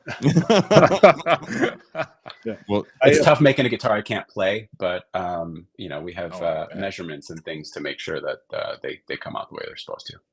But how about that Quiet Riot, right? Well, Teray, I know you have to bounce. Thank you so much for hanging out with us today. I appreciate you, and I wasn't sure if you were going to come on, so thank you so much for joining us. Thanks for having me. I really enjoyed not grading, which is what I should be doing, and doing this podcast instead. So thanks again. And it's great to finally meet Pasquale, who I've heard so much about, particularly when I was last in Albuquerque. And Sully, it was really fantastic to meet you too. Thanks. Oh, thank you. Nice to see you. Nice to meet you as well. Everyone's favorite academic, Teray Reed. Now it's just guys that have been in bands that have slept in vans. I've not slept in a van. I've slept on sidewalks, but not in a van. Well, I've awoken in strange couches, but I want to pull out my guitars now and be like, "Hey, I found this." This is my favorite one. By the way, before we get off it, this one, this is a custom one, and it's a Concorde, as you can see. This color Shipwreck was when Sully first talked to me about the baritone. I was just like, satin black. Like I'm a metal guy. I'm in doom metal. Like if I walked in there with any color, I'd get shot. So I was just like, and which I love. I think it is one of the most classy just finishes on a metal, Explorer style body. I think it's great. But we talked about the next one, and he was just like, I've got this color Shipwreck, and which is aptly named. It's blue. It looks like kind of aged wood and like a ship at the bottom of the sea. And so, and I was just like, God, that is beautiful. I've never owned a blue guitar, anything in that world. And I was like, this is perfect. So now it's like my favorite color of guitar ever. And I've found that like it really we live in a time now where like even in the kind of blackened doom metal world, like people are just not so like locked into looking a certain way, which is mostly just fat and middle-aged, but sounds about right. But yeah, so that one, he built this one a while back, and the thing that struck me was all the gold hardware, and I was like, I don't even like gold. I think it's tacky in most situations. Gold just doesn't work for me, and in this, it's just like, I'm like, I don't know, man. I feel like when I hold it, I'm just like in a penthouse in New York in the 1960s. It's just like this beautiful, like modern mid-century feel. So anyway, but I just had to get on that for a second. Yeah, it's and kind of jumping back to the baritones, because I kept seeing them talk about it, and then I swear I'm off of it. The problem was, and I feel so bad, like when I hitched myself to the Sully train in 2000, I was like, we've got this festival coming up, we've got this album coming out, we've got like all this stuff. I'm talking to I'm talking to Victory Amps about possibly endorsing them. I'm like getting like lined up with everything, and then COVID hits, and every single thing I had on the burner just gets like wiped out instantly. And I just only wish that these baritones had hit the line in like 2015 when I was out with, you know, between the Buried in Me and Intronaut and Enslaved and all those guys, like because like everyone was looking for that guitar in that world. Like everyone's like, there's like two people making baritones and it's annoying, and like everyone is starting to realize they don't need 7-string guitars, and they're doing these really low tunings on standard scale necks, and they sound like shit, and it's like they don't feel right. And so yeah, so I'm hoping we get to that renaissance again, and maybe we can find a reason to. Well, I thought maybe look, I haven't played a live show in going on 5 years, but when we were playing, I know that there was this, and even I've seen actually some YouTube videos about this recently, about the renaissance of the Fender baritone. Yeah, because of bands like Loathe. I've been seeing that a lot. I've been seeing that one a lot.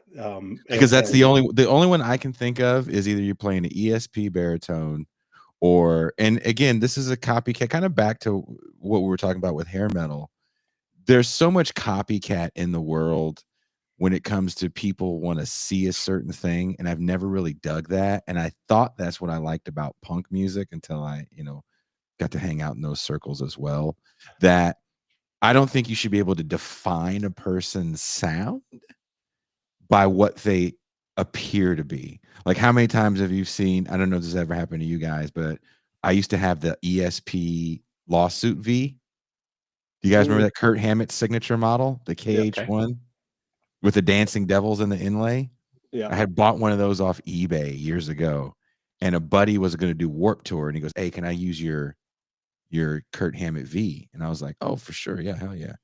He played Warped Tour, and before social media really took off, his website's message board was filled with people shitting on him for having a metal guitar. That was a thing. And I'm like, that the V is just kind of like you said, Sully. Hendrix played a fucking V. It's just Albert King plays a V. Yeah. There's nothing inherently, I get what people mean by that, but part of the decline to me of this music we're talking about is bands like Alice in Chains using a Fender Stratocaster.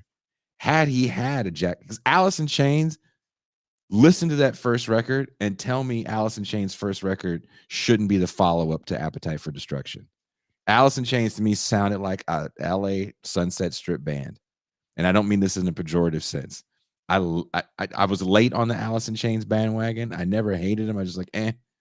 But man, what a great group. But I think what they did slightly differently was just have different looking instruments. And that's all that mattered. Sonic quality, that music is L-fucking-A post hair metal GNR LA gun shit, but even a little more heavier. Yeah. And I dig it. But because the instruments look different, it's acceptable and it's quote unquote important. And the pointy stuff kind of felt like it got left to metal. And then the loud colors definitely go the way of the dodo. There's no more hot pink BC riches. Now it's coming back. Yeah. Uh-oh, Sully, your sound is, no. Earbuds are dead. Uh-oh. You can't hear it. We can't hear you. Yeah. Okay, we're gonna give you a second. Okay. But I'm sure you understand about that, Pasquale, because again, we come from similar worlds, and like you said, had you played a death metal festival with, like, you know, I don't know, a red Warlock, maybe, I don't know. Yeah. We're like, what? Who the hell is this guy? Yeah. No, it's true. I mean, I look at, you know, the birth of my being in extreme metal bands goes back to the early 90s, and when my big influences in what I was trying to do were bands like Death and of course first four Metallica, stuff like that. But also like I was really heavy in the death metal world, and um, it was like really, really, there was just that, yeah, it was like a uniform, it was like the guitars, like in death metal you could play a BC Rich. There were still a lot of V's. I mean, Chuck Schuldiner from Death played a lot of V's and star shaped guitars. Um, the of course the Explorer style was still pretty prevalent. And then of course there were just like standard Strat style bodies, but like it was always a Jackson, an Ibanez, a BC Rich.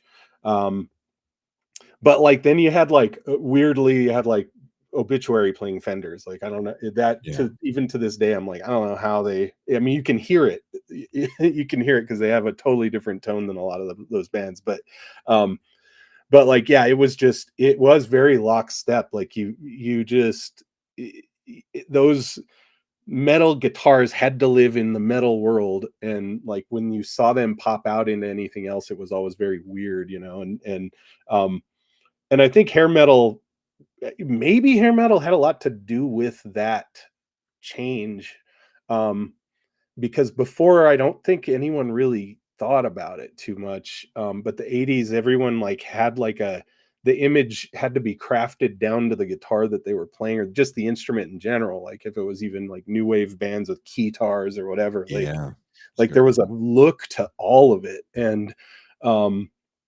like, you had your like your what are they, the Steinberger basses, like in new wave and in Prague and stuff, and like you had your like, but it was just all it, like that era all of a sudden created an image around guitars that I just don't remember. I know that there was some of that like in the glam world and stuff, but like that didn't exclude it from anything else, so like that's why you had back in the day guys like Hendrix and stuff who'd play a V, and or like, I mean, even in the 50s there were guys playing V's and stuff, and it was just like that wasn't it was just a style. It wasn't locked into the genre or anything. So I think the 80s metal especially was like really, it really kind of helped create a situation where like you had to have a certain type of guitar to like be in the genre. And then now you have like, as you get to the new metal era and stuff, like these guys were just very cognizant of like what they were playing. And yeah, like like a punk band with a V, that get out of here, that doesn't make any sense. Oh yeah, you're gonna get, if you have the wrong kind of amp, right? Like, oh, look at this dude with a line 6, or whatever whatever it is. I can't, or solid state at the time, right? Was like it was a bad word. Until you like, well, Dimebag played a solid state. Yeah, you can hear that for sure. Yeah. Oh God. But don't tell anybody that, right? You can't get a real tone. Like, look, I get it. And now everything has changed so much. I saw a friend play the other day, and he showed me his touring rig, which was extremely tiny, and I was like, wow, oh, dude, the times they have changed. But who wants to lug? With Bitter Lake, we had the two guitar players were playing 2 full stacks. 200-watt full stacks in little ass clubs just to be douchebags. You can do that, but I'm sure it's just so passe in 2024, which I find strange. But kind of getting back to the image, which I think a lot of this music is extremely image driven, to the point where the image is stronger than the music, which again is something I can compare that with what we call grunge. How did the genre navigate the cultural tensions between glamorized femininity and hyper masculinity? We are in a current moment, and most of these are cultural things we see on the internet, where we have a return to tradition, right? Matt Walsh, the right winger, has a movie called What is a Woman, right? We're asking these kind of rhetorical questions.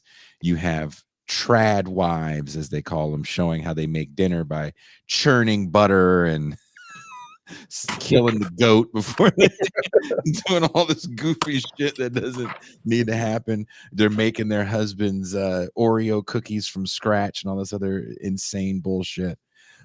The 80s was a time where there was glamorized femininity with bands like Poison, and of course I would say the second iteration of Motley Crue, so the Theater of Pain years. But they're also extremely hyper masculine in the content of the lyrics. Blackie Lawless and Wasp with Animal, IFUCK, like beast. That becomes the ire of a bunch of senators' wives that form a council called the PMRC, and they want to ban this music, or at the very least rate it so children can't listen to it. But again, the images are extremely feminine of these men. What was that time like, Sully?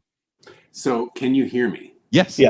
Okay, good. And I apologize. So like my AirPods died, and then it was, so again, when like I remember the PMRC. I was a teenager and all that, and like I remember that Wasp single, like that was only available on like an import single, Mhm. and it was a picture disc, and like good one to get. And so we hear that, oh, this is what's happening, and they're going to ban this. So just like all of this stuff is cyclical. So like just to kind of step back and just for like 1 second and talk about like glam metal happened with like Poison, Bon Jovi, Motley Theater era, but like all of that stuff was based on like 70s glam. Yes. And like especially Nicky in Motley Crue, like his Theater of Pain outfit, those stripes, that was Steven Tyler's Toys in the Attic era tour outfit. And Nicky's a huge Aerosmith fan and a fan of Pete Way, and so he kind of like combined some of those things, and that was that. But so like all of this stuff is cyclical, and the whole like hyper masculinity as far as the lyrics go, the misogyny.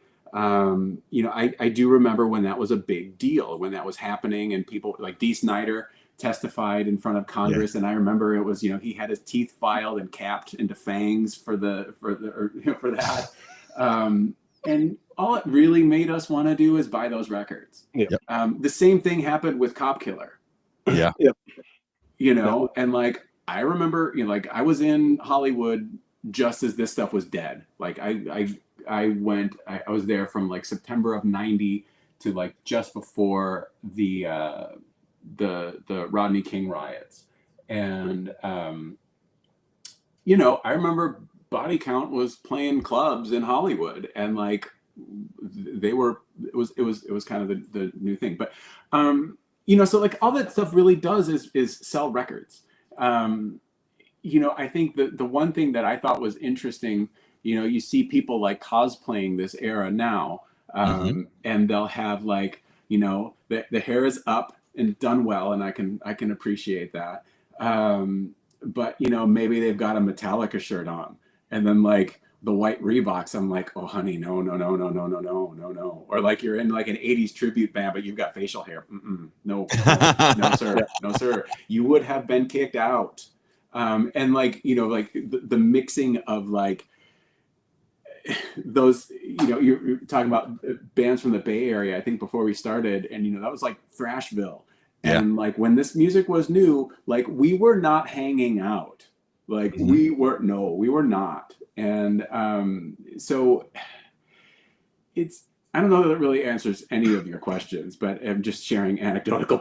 No, because look, there's no definitive answer to these are talking points and anything. And I wasn't alive. I was alive for this time, but again, where I'm from, the scene was just extremely. I'm literally from the city that Metallica lived in. In the Bay Area, and Exodus is from my city, and so the vibe was just a little more. I don't want to say working class, because I do believe some of these bands did come from working class backgrounds. These hair bands, because especially when you hear someone like Vince Neil talk in those early interviews, that you can kind of find if you dig really deep. They're talking about their fans as if their fans are thugs. And some of the things that you hear someone like Vince Neil say about a Motley Crue fan is something you're going to hear about. Like when you hear him talking 84, you're going to hear it about 6 to 7 years later with hip hop people. When he says things like, maybe going to a Motley Crue show is going to save some kid from knocking over a liquor store or something. Because he knows, because he was one of these kids, is one of these kids, did a bunch of dope, didn't want to do shit, didn't have a lot of fucking options, right? The if you're from Los Angeles, at one point in time, that was the number 2 production center for auto manufacturing. That all goes away in the deindustrialized era, which is the era these kids are coming to be. So if your father fucked off through his teen years and early 20s, but then found his way into a job career, that shit ain't there for you right now, buddy. So that's where, for me, the hardcore and a lot of the metal guys, especially the Los Angeles guys, have a lot in common. For it's either this music or bust, and they go so hard. Yeah. And it's also cheaper to live in Los Angeles in this era. But when we talk about this music, there's always the focus on the look, but there's not a lot of talk about the content of what people were saying. And everybody was wearing makeup. Back to the funk conversation. Look at any funk band of this era. They had makeup on. Michael Jackson, Pat, everybody had tons of makeup on. All the new wave, you had New Romantics. That was just the style. And for me, what hair metal, whatever it is, it's just, we're going to do it to 11. Yeah. Yeah. I agree. I think that's the, like, you know, kind of talking about that broadly. I mean, that really, to me, you know, as a kid in the 80s, and just looking at everyone collectively, like, yeah, you had Motley Crue and, you know, and like any of these hair bands that leaned into the androgyny and stuff. I mean, but there was also, you know, there was Prince and Boy George and Annie Lennox and Pete Burns and like all these new wave people who are also pushing those boundaries, you know, in image. And those people all kind of, well, you know, kind of came from Steven Tyler and David Bowie and Jagger and you know, the Who was doing stuff like that. And so and then before them was Little Richard, you know, it's kind of like, I think that part of it has always been a pop culture thing more than a genre thing. And because it's kind of subversive, metal found a reason to metal kind of found a reason to kind of adopt it and crank it up, because again, it's just people are like very I mean, metal's subversive. Like, you know, you see my handles on the internet are all satanic. Like the Satanic Panic was where my entire like thing was born, you know, because it's not because I'm, you know, actively sacrificing children and worshiping Satan. It's because it's an image that was always very subversive and people, you know, get knee jerky about it. These days, it's very tongue in cheek because I think people just are used to that and don't, you know, it's not really as hard hitting. But when I was in like 1992, when there were church burnings happening in Norway and stuff, like me kind of putting that flag up and wearing like, you know, shirts with upside down crosses and pentagrams and stuff, like it was like a rebellion, you know, and I think that gender bending has always been a form of rebellion in pop culture, you know, going way back. I mean, we're, you know, there's like examples of this in like classical arts and stuff. So I think that again, it's like this was just sort of, you know, and weirdly, like I think that is sort of, it plays into that Reagan era, like conservative kind of like social order thing where everyone's looking for the nuclear family and everyone wants that 50s magic again. And, you know, and then, you know, politically, obviously it's working in a totally different direction, but like the social politics of it were very much like we're being subversive. the misogyny and problematic kind of attitudes, I think were just also kind of part of that working class, like, the, like, as boundary pushing as the outward image was, like, there was still just a lot of kids from the suburbs who, are kind of got their attitudes from their dad who drank too much, and like it's I think it's Right. just it kind of all like it kind of all came together that way. So in my opinion, like, that's that whole like femininity glam thing was like the subversive, they just wanted to crank that up because it made parents upset and it sold records, and of course labels are like, please do it. By the end of it, it became just such a farce. You had like bands like Poison and stuff or a Pretty Boy Floyd, the first Yeah. band I ever played a show with in LA. Like, they just show up, and the image is more forward than anything else, and you kind of get that it's like, oh, okay, now the industry has turned this into a thing, and it's so that's my 2 cents on it. I think if you take like some of the like lyrically, it just the whole trend of we're talking earlier, even now about Wingers, she's only 17, which now they changed to 35 when they play it live, which is kind of funny. But like those, and then you go back another decade, you've got Kiss they've got Christine 16. Like that has always been like, and even back further, I don't even know the name of the songs, like, but you're 16, you're beautiful, and you're mine. And it's like, so that's like always been a real skeezy kind of thing. And I am glad that I hope for the most part now we're past that. But like, I think that side of it has always been like around. But then you do have guys like Blackie Lawless, which I think a great drag name would be Blackie Flawless, and I'm going to use that.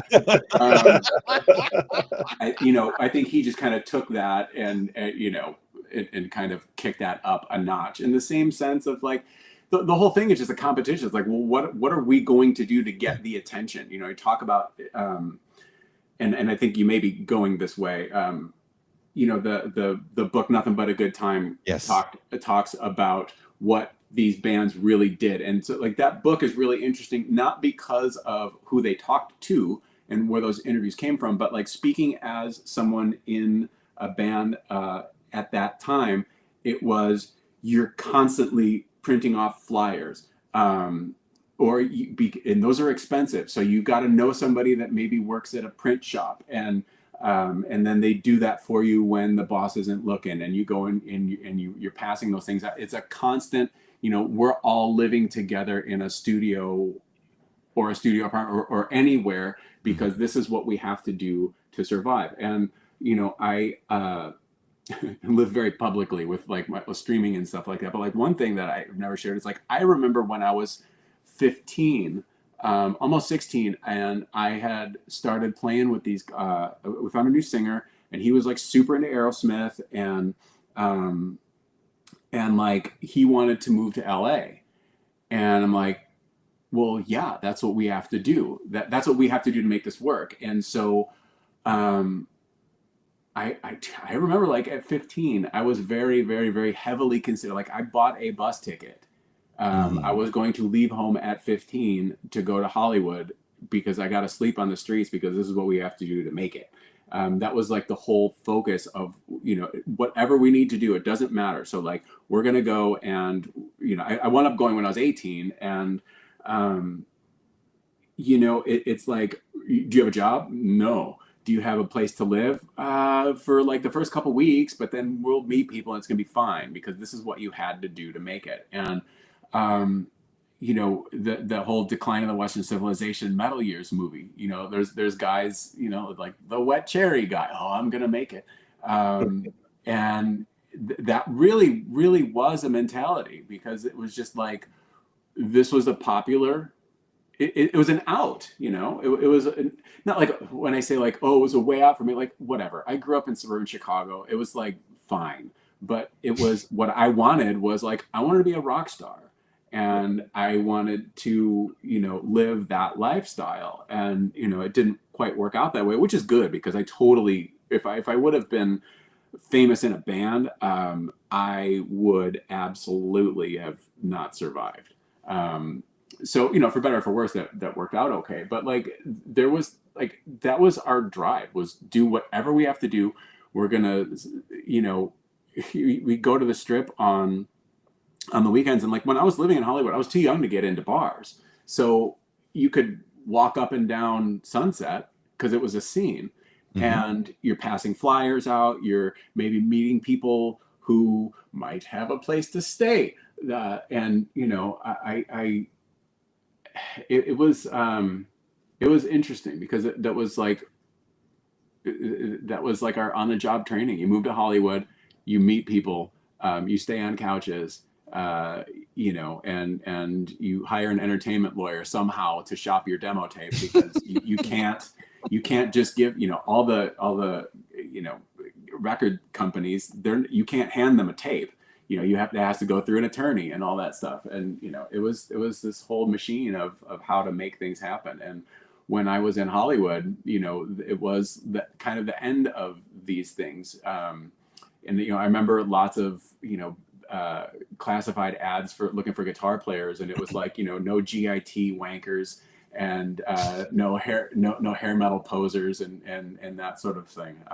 It was, you know, everything is cyclical. You're talking about how, you know, you can't take a Pink Warlock on the Warped tour, and you Yeah. know, now you can, Mhm. and that's cool. It's just because, like, you know, music and the guitar industry, the auto industry, it's all a fashion business, and Ooh. trends change. It's not I'm not damning anything. It's just, that's just the way that it is. I'm happy that I just like fashion, so it works out for me.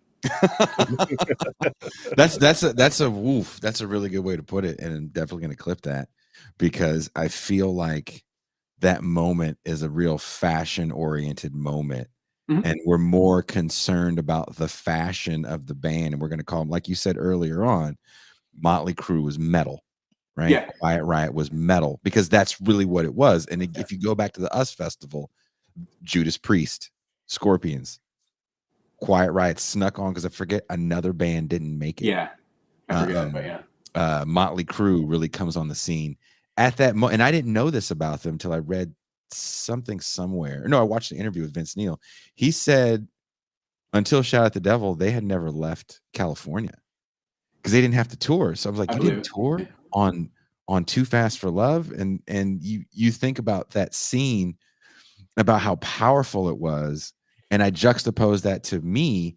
The only reason why I know Pasquale Romero is because I spent 150 days out of a year for like 7 years going all over the planet we could afford to go and play shows to try to get heard so I could be famous. I'm not gonna lie and say I was doing it because I thought I was important. I'm sure I I did think I was important, but, you know, we all want the same shit, you know? Hmm. Whatever band you think is, if you think Rage Against the Machine is the most subversive fucking band in the world, or if you think Kiss is the coolest band in the world, I got some bad news for you. Those motherfuckers wanted the same shit. They didn't wanna work.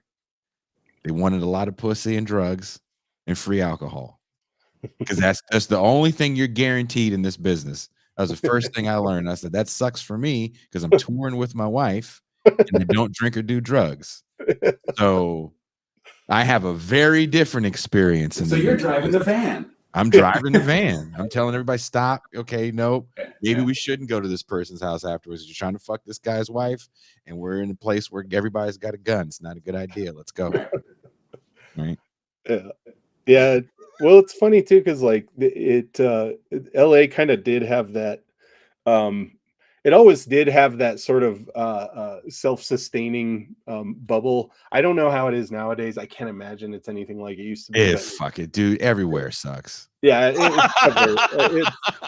But but even in, you know, when I got to LA, which was in 2000, so like the very beginning of 2000, and like it was a weirdly cohesive scene at the time, and you know, you had it anchored by the heavies like Deftones and um you know, guys that, and but like all those bands that sort of sprung out of that group of people, we were just all in bands together and just sort of orbiting around LA. So like a lot of us didn't have to tour until we were signed. Like a lot of bands Mhm. really just didn't have to get out on the road at all. It was like on the road was like Bakersfield and Riverside and San Diego, you know, and it was Which just is like, hilarious to me. yeah. And so it was, but it's wild. Like, yeah, we'd just go like inland and play with like some bands, you know, and, you know, there'd just be these huge crowds and we, you know, it would just be the same several bands just mixing up the lineup every night. And it was always pretty good. And so, so it's weird. And to me, it was like that little kind of leftover from the Sunset Strip was still there at the time, and a lot of the guys were like kind of your Mick Mars type guys who were like, well, I had a career, you know, 15 years ago, Yes. and I'm starting this band, you know. So there's these guys that were like in their mid 30s and early 40s and stuff, starting these new metal bands with, you know, 20-year-olds and stuff. So it was, you know, which, and that's always been a thing, but but it's funny because I expected it not to be anything like that and realized that in a lot of ways it hadn't changed a lot. But you know, we kind of have to get into the whole sort of implosion of the industry, you know, to sort of see what changed from there forward. But that's all to say that, yeah, it was kind of like that. Like we didn't have to like eat shit as much in the early 2000s. Like people would give us, like, I had a development deal with Universal Music. like I was just getting paid to go to the studio for like a month, and that was insane. Like I didn't know any different because I'm like, I'm 22 years old. Like let's just see what happens. But like to think of someone doing that now is just astronomical. It's like Yeah, that's no one's doing that shit, impossible. no one's fucking doing that And shit. so the labels and the industry and the people and the scene and the people who were, you know, the guys were in the bands and now they own the clubs, and like it was all still there. And it was weird to see that, like, you know, 15-20 years after like the real heat of that. But and I don't know, Sully, if you kind of experienced that as it was winding down and shifting genres and stuff. Sully, look, I would love to know what it was like as someone putting a band together in LA, first of all, towards the end of it, and how cutthroat does shit get when you're at the end of a moment? Because no one knows it's the end of the moment, right? You never know. No one knows it's the end of the moment, but you know, there a lot of the people that I would write with were kind of, you know, no one was really holding on to like, I want to sound like Poison, you know, because enough time had passed where you've got like bands like Alice in Chains and like Soundgarden is out, Jane's Addiction, their second record is out. So like, you know, there were flavorings of those things already happening. It wasn't like everyone's Poison and going 180 miles an hour and then you hit a brick wall and then everyone explodes. I mean, maybe it was like that for some people, but you know, like the people that I knew and were writing with were kind of, you know, I remember this one singer that I was writing with, who he really loved Nirvana, and I'm like, I don't really love this. I understand this is where we're going. I don't really love this, but like we can still kind of put some stuff together. You know, as far as it being cutthroat and stuff, I don't think it was any more or less cutthroat than it was, and you know, at that time with bands, because like we're all, you know, just like now on social media, we're all trying to fight for a limited amount of space that people pay attention to. You know, there's only so many people that are going to be booked in the club. There's only so many people that, you know, are going to get a deal. You know, and there would always be like towards the end of the year, a bunch of people would either get signed. A bunch of people would get signed because there's like you've got budget or whatever, and then they get dropped in the beginning of the year. And you know, and that would happen a lot. People would get like some development deals, but yeah, I mean, it was super cutthroat just because like, you know, this is my band, and oh, you're in a band too. Well, I haven't heard of you, so, and I don't know you, so you must suck. So, you know, it was, you know, and as far as like not knowing when an era is done, yeah, that's true. But you know, and I don't mean to frame this as like I was looking forward. I wasn't. I was just trying to like get something happening, and I didn't, and I wound up becoming a parent and moving back to Chicago for a while. But, and then things escalated from there, as you may expect. But Yeah, I mean, it was a super cutthroat place, and it still is. I remember a few years ago, I went back. It was in LA, and I had some time, so I went to like my old neighborhood right off of Hollywood Boulevard, and like some of those apartments that I used to live in and stuff. And I remember I saw somebody going into this or coming out near the apartment, one of the apartments I used to live in. I'm like, hey, can I ask you a question? Like, is this like a nice place, or is it like really? Are there like hookers that live here and stuff? Because like that's how I like this building used to be pink, and it was all like people in bands, and like nothing good was happening. Like, it's all right, but and the realization I had at one point when I was there was like, you spend all your money trying to get there and you spend it all trying to get out. And I saw evidence of that sort, like that spirit is still very much alive. As I was kind of going around, I mean, like I stopped and got pizza at like, this place I used to get pizza, Stefano's on Hollywood. And I'm like, I used to come here when I used to work in my little office job with Vinny, Steve, and Carrie from Pretty Boy Floyd, and like guys from like some of the bands at that time, like Imagine World Peace and Swingin' Thing, and like some, and we all worked in this office, yeah, I'm rambling now, but yeah, it was always super cutthroat. I can't imagine, and it still is out there in various forms of things. Everybody's just trying to get ahead, and got to do what you got to do to get there. No, I don't think you're rambling at all. I think it's interesting because I think people still believe everybody in a band that might have like a popular streaming song is making a ton of money. And it's like, nah, man, somebody's making some decent money maybe, and everybody else is doing roofing jobs or waiting tables when the tour is over, which is the reality for a lot more people. Yeah. Do you have a couple minutes? You have to pounce, Sully. I'm gonna have to I'm gonna have to split in a few, but you mentioned the book Nothing But a Good Time. Yeah. I haven't read the book. I did watch the documentary series 4 times. I haven't seen the doc yet, but I did read the book. The thing that I think was so great about it is that, and I got to know Tom, one of the authors, since then. Is super good dude. Was just generally speaking, just the work ethic. All of the bands that they kind of talked to, they were all kind of in that same genre, but they're all just doing kind of what I was saying. You're staying on girls' apartment floors, and and whatever, and finding people to help take care of you, and just trying to do whatever you can to get a hit and to get on the second hour of Headbangers Ball, because like you're not getting the first hour. You're not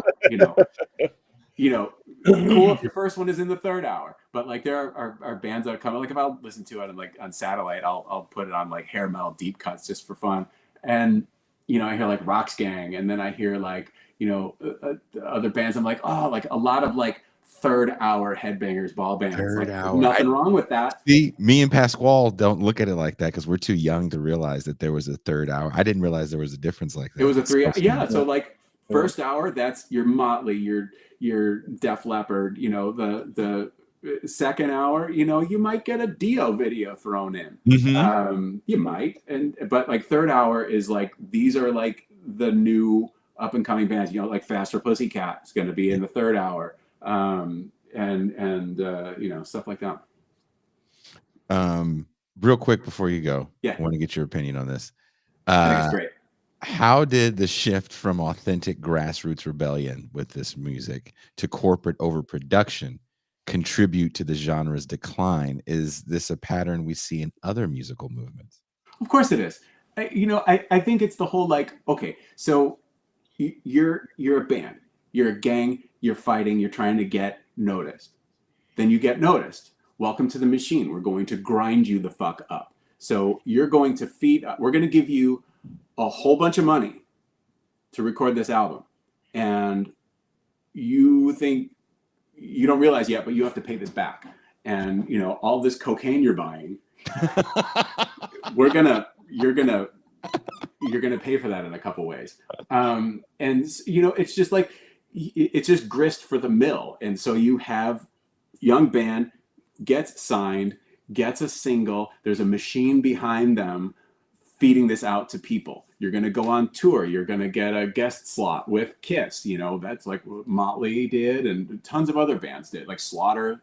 You know, they had their first tour with Kiss, and you know, you're going to have a single. We're going to put $1 million, and Wayne Isham is going to film it, and then we're going to get it into MTV. And you know, if you're lucky, you know, we'll start out. We'll get you on that first hour, but you know what? Or third hour, but like, your singer's cute and you have a hot guitar player, so this is gonna go well. But this was a formula that like everyone is following. You need to have like a hot singer. You need to have like a really good guitar player, and you know, and then this machine kind of puts this out, and then they make all this money. And you know, the artist did to a certain extent too at that time, when you could still make a living on record sales and that sort of thing. And it's just the industry is always going to say, okay, so this is the trend. We need 7,000 Guns N' Roses because this is what is selling right now. So we need to make our money. So we do that with these people. And, you know, it still happens, and it still happens with TV shows, and it happens with, you know, with everything. So like, you know, I think with the music industry imploding, you know, due to all the file sharing stuff, you know, I think it blows that you can't make a living on your music anymore. You are, if you're in a band that has good enough of a following to get on tour, you're really, you know, you may look at yourself as an artist, but you're really a shirt salesman. Mm-hmm. You know, and that blows, but I mean, that is the way that it is. And there are good, you know, we find good artists now because we can find artists anywhere. And, you know, like, I find a lot of bands that I wind up liking on TikTok of all places. But like, you know, it's just that whole industrying. That's how it's always been. Well, thank you for depressing the shit out of us. Yeah, no problem. Remember, kids, to sully is to ruin. So happy to be part of that. Well, Sully, look, I don't want to hold you up. Thank you so much for taking the time to talk to us. It's been a true pleasure to meet you. And wherever you're listening or watching the show, we're going to put a link up to Sully Guitar so you guys can check out some of that stuff. Thank you. Possibly get one. Sully, thank you so much. Oh, I appreciate it. Thank you. Thanks, everybody. Thank you. You're great. You're great. He's great. Thank you for hooking that up. Yeah, no, I'm glad.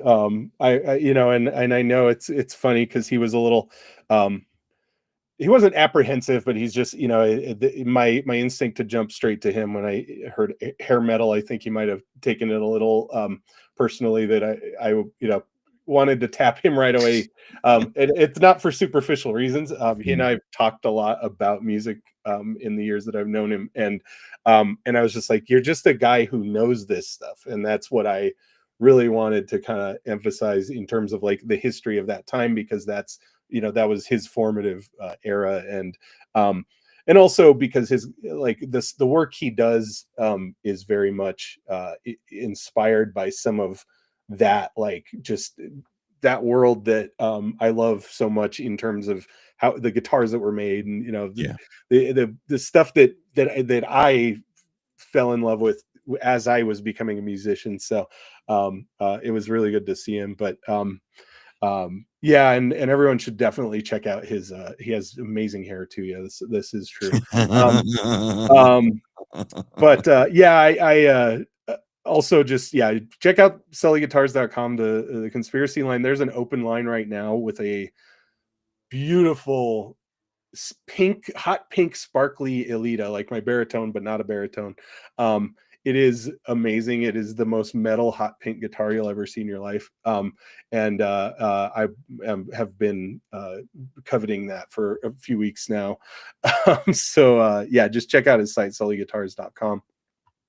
But I kind of did, before we moved too far forward, when you're talking about that, the shift in the genre and what killed it, and I think like this is what happens. And again, like, the disclaimer of, is it a genre, or did we apply a label to it afterwards? Which, you know, it's pretty clear that the label sort of came after, but there was a narrow scene to it still. So like whether or not it was a tried and true genre, it was still a scene, it was still a collective kind of, you know, these bands toured together, these bands were liked by the same groups of people. The people you sold Motley Crue albums to, you could sell the you know, Poison albums to, and that was sort of the direction that it took. And I think just those sort of narrow groupings and genres are just kind of self-limiting by design. Like there's just no way, even in a vacuum without corporate hands, like there's just an upper limit. Like you can only do so much of this. And I think what really contributed to the end, you can just point at the industry just distilling and bottling it, and I think that happens with everything, with anything that an industry is involved in. It just becomes washed out nonsense at some point, you know. And it's like grunge is a perfect example, because grunge like is the perfect evolution, because grunge, you know, is viewed a lot as the hair metal killer, and you know, people don't even like the title grunge, which I agree with, because it's just weird and vague, and you can't tell me that, you know, Blind Melon and Tad are the same genre. But I think that you know, again, it's a self-limiting collective sort of scene, and then you know, and then the industry grabs onto it, and you know, it tries to distill it. And what happens, like all the good stuff sort of dies off, and then all the new stuff becomes Creed, you know. And that's like, you know, like if you can't, there's no way. And if you look at Headbangers Ball in the mid 90s, you will hear people talking about how Creed is basically just Pearl Jam, and that's something that, yes, like, you're not gonna, if you listen to them separately, I mean, you'll hear it in the vocals for sure, but people were comparing them, and that sounds bonkers knowing both bands collectively, but like that is the eventuality of an industry that latches onto a sound. They're like, oh well, this guy kind of does that, but we can also get it a little more radio honed. And you know, Pearl Jam was starting to veer off into much more experimental territory, and you know, they just weren't commercial in that way. And so you know, and Kurt was dead, and Soundgarden was doing okay where they were at, but you know, it was like, yeah, Creed was, this is where it evolves, man, like Creed. And then you get your Godsmack, who sound just like Alice in Chains when they come out, even though again, nowhere near as good. But it's like people were comparing them at the time. Like people, when Godsmack came out, people were like, is this the next Alice in Chains? You know, it's like, it's not even remotely, but yes. I'm so glad you bring that up. Oh. Because there's this thing when it comes to music journalism and the way they look at something like authenticity and the way they want to define a band. And I think part of the sales pitch for this music was the hedonism, which is funny because it's not like other genres that came before it didn't have hedonistic tendencies. Yeah. You're going to tell me that Jerry Lee Lewis, Chuck Berry, none of these guys had crazy drug parties and orgies? I'm sure they did. They have video of Chuck Berry. Right? Chuck Berry had a camera in the girl so he could see people piss. Yeah. Right? Like that guy's a fucking weirdo. But the sales pitch to this music becomes, these guys are so wild, they're so crazy. Listen to the songs. It's about their wild, crazy life. And when you have grunge, then it's supposed to be authentic. But right before grunge, what really gets into the authenticity sales pitch is a band like Motley Crue, who triple down on this. We're so hard. We're like a gang. Right. We will manipulate any woman into letting us stay at their place so we could survive, so we could do the music thing. And at the end, you're kind of like, well, what fucking music did you release, man? Like, sorry, I have to ask that question. Even Tom Werman said, Shout at the Devil's an average record, but people liked it. I like it, right? but that's a hell of a comment to say about something. And when you get to Guns N' Roses by 87, which I think is the end of that music, they are looked at as authentic. These guys come from the streets. What streets? Slash's parents were industry people. I was gonna say. Fucking streets do they come from? Yeah. And why do you need to come? It's kind of like hip hop is the same way, right? Like, oh, well, street cred. Look, I'm from Richmond, California. Never has anyone in my life looked at me and said, hey, man, if you want to be taken seriously in these streets, you need some credibility. Or shall I say, street cred. Like, no one fucking talks that way, right? Yeah. But journalists talk that way, Yeah. and then these things become the way we describe stuff. So I watched a BBC early 2000s retrospective on Guns N' Roses, and I'll preface this by saying Ben Burgess and I had went to this bar that we love here in Tijuana called the Red Dragon, and the Red Dragon has these massive speakers. It's a tiny fucking bar, Pasquale, like tinier than was it the Evangelos? Yeah. It's tinier than that, but they have massive monitors that are just blowing your head off when you walk in, and big screen TVs playing videos. And there's a person that walks around and just asks you what you want to listen to. So it's a by request bar. And if you pick a song that everybody's digging, people look around to see who requested the song, and everyone's singing along. It's I fucking love it, right? When you come down here, we have to go to this place. Hell yeah. Me, you, and the missus, because they play death metal shit too. Oh yeah. Like crazy death metal shit there. Cool. So we're there, and Sweet Child of Mine comes on. You and I have probably seen this video more times than we can count. Yeah. But Ben and I are just silent because I haven't watched it in years. Like watched it. Yeah. And I'm like, damn, that's a good song. That change when it hits, and the whole bar is like, you can see everybody looking around, and everybody's kind of nodding along. And then when the "Where Do We Go" part kicks in, you see everybody kind of go, "Where do we go? When do we?" I'm like, oh man, this is interesting. So I go home, and the internet has a way. I turn on YouTube on my TV, and the first thing that comes on is this Guns N' Roses interview from the 2000s.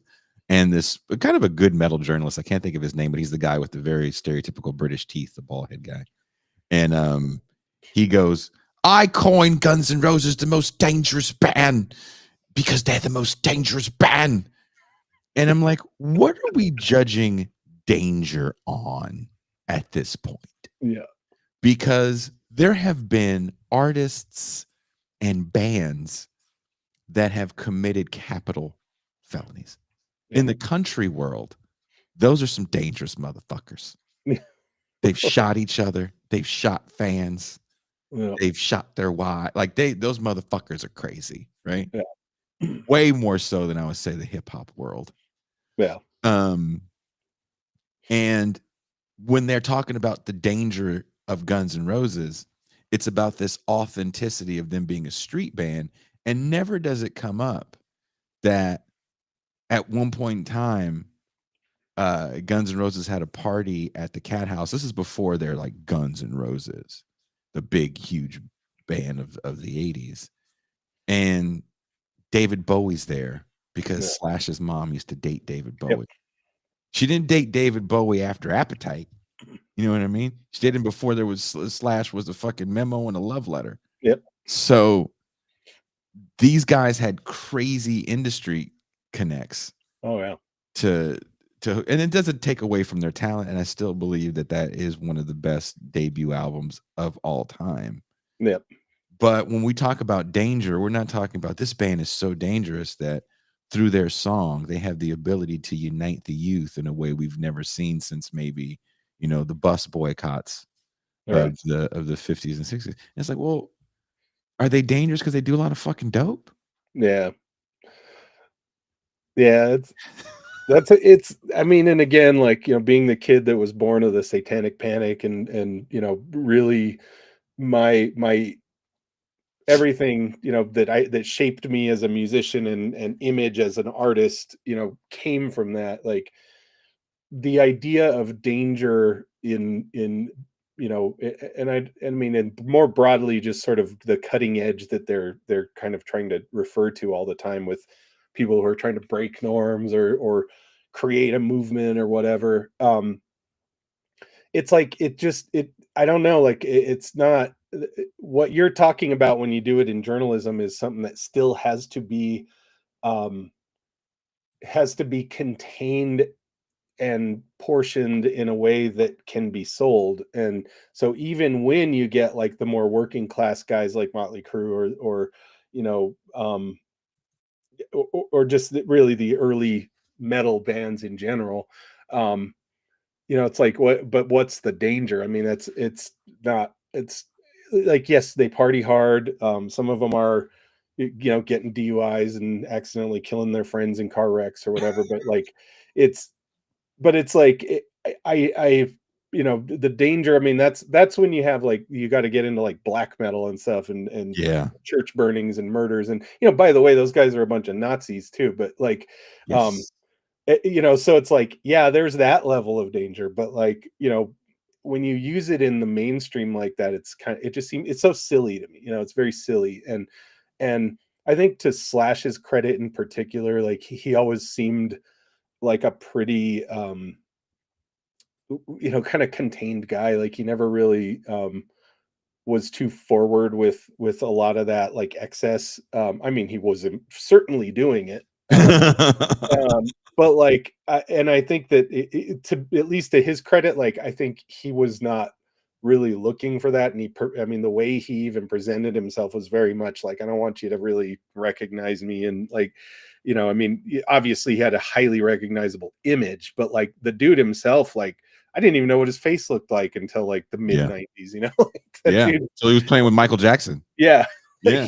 And so, that's like, to me, it's just kind of funny. Like it's so marketing sounding. And so even when a journalist kind of pats themselves on the back for being like, well, I recognize this, and and it wasn't contrived like by the label or anything, it's still like, yeah, but the industry just contrives it anyway. Like you're just part of that machine when you say that, and it's kind of silly in hindsight, and I've got nothing against the idea that you did that, and I think that's fine, but it's like, is it really like what are the qualifiers for what you're saying, because you're just talking about a band that came up in the industry. Like they weren't and Axl already had some history on Sunset, and Slash was a kid of the industry, and so it's, and I mean, even Motley Crue to some extent had a little of that, because Mick was, he was not he was very tenured at that point. Yeah. So What's interesting to me when they use that term dangerous, right? They're the most dangerous band. And it adds this air of authenticity to everything they do, because rock and roll, if you are serious about it and you do the things where you make it your life, right? You're living in the studio, you're couch surfing, you relocate to the different city. You find out that it's, for a lot of people, it's a license to break all the rules of God and man and have it be acceptable. Right? Yeah. Especially in the 80s, because this is still an era where we look at people that make music as heroes. You've made the song that moved people. You're a special person. A movie like, what's the movie where Cameron Crowe talks about his youth as a writer? Almost Famous. Almost Famous, really kind of hits home the what is a pejorative term now, but groupie, which doesn't really exist.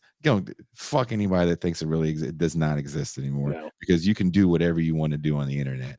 So if you're fucking someone and you think that person's fucking you because you're famous, it's like they are, but now they can make a better living off taking a selfie than they can, shutting up and thinking that your jizz is magical Jesus juice. So, those days are long fucking gone. And I can't remember the woman's name. She passed away not too long ago, that wrote the book I'm with the band. And you hear these, there's a documentary actually that's actually pretty good about the Sunset Strip going back to the 60s, about how these club owners use these young girls to kind of entice bands to come play and make their spot cool because people could be seen there. Like, that moment is really fucking gone on a level that people just don't understand. It's like it doesn't fucking exist anymore. And that's hard for these older guys to wrap their heads around. You know, you're seeing these stories of the R. Kellys and the Puffies come out because for so long you could be that way. Yeah. And it wasn't really looked down upon. Maybe people didn't fuck with you, but I don't know. I appreciate a lot of this music. I dig a lot of this music, but I don't know if I think a band like Guns N' Roses is dangerous. Yeah. You know, listening to Mr. Brown, unless you think listening to Mr. Brown is going to make you want to shoot heroin. Yeah. Maybe. Yeah. Yeah. I mean, yeah, I get, yeah, sure. That maybe dangerous if you're defining it by like what topics they'll broach or something, but like even that's kind of like, Mr. Brownstone was, very drug. Yeah. I mean, it is a drug reference, but like that wasn't the first time we'd had someone do that. Maybe that's the I'm most waiting for mainstream. my man. It's like 20 years before. I mean, this shit's like it's always been there. It may have had a little more metaphor baked into it, but I mean, and by the 90s, you've got Lane Staley just literally saying it in so many words. So it's I don't know. Like, is it dangerous? The only thing that I would consider dangerous in an industry view would just be things that risk the profits, and so that Ooh. obviously doesn't work. Ooh. Like I mean, and if you're talking about dangerous on the ground, you've got to start looking at weirdos like Gigi Allen and stuff. So it's there's so in the middle of it all where there are the people trying to make a living, like dangerous is nothing. Like that's just not it's not none of it's dangerous. It's calculated. It's intentional. It's yes, it gets pushed to its upper limits and sometimes it breaks, but I mean, and I think gangster rap is a perfect example of taking that ethos and applying it. It's like, yeah, some of those guys were literally in gangs. Some of those guys literally shot people. Some of them got shot. Like it, yeah, yes, I agree. The music itself was still very much, an industry just being like, all right, let's package this up and serve it out to everyone, and who are the ones that are still alive? Like they're the ones that actually were the least like that, Yeah. It's like they definitely put the image forward, but like, guys like Snoop and Dre weren't those guys. And Of course.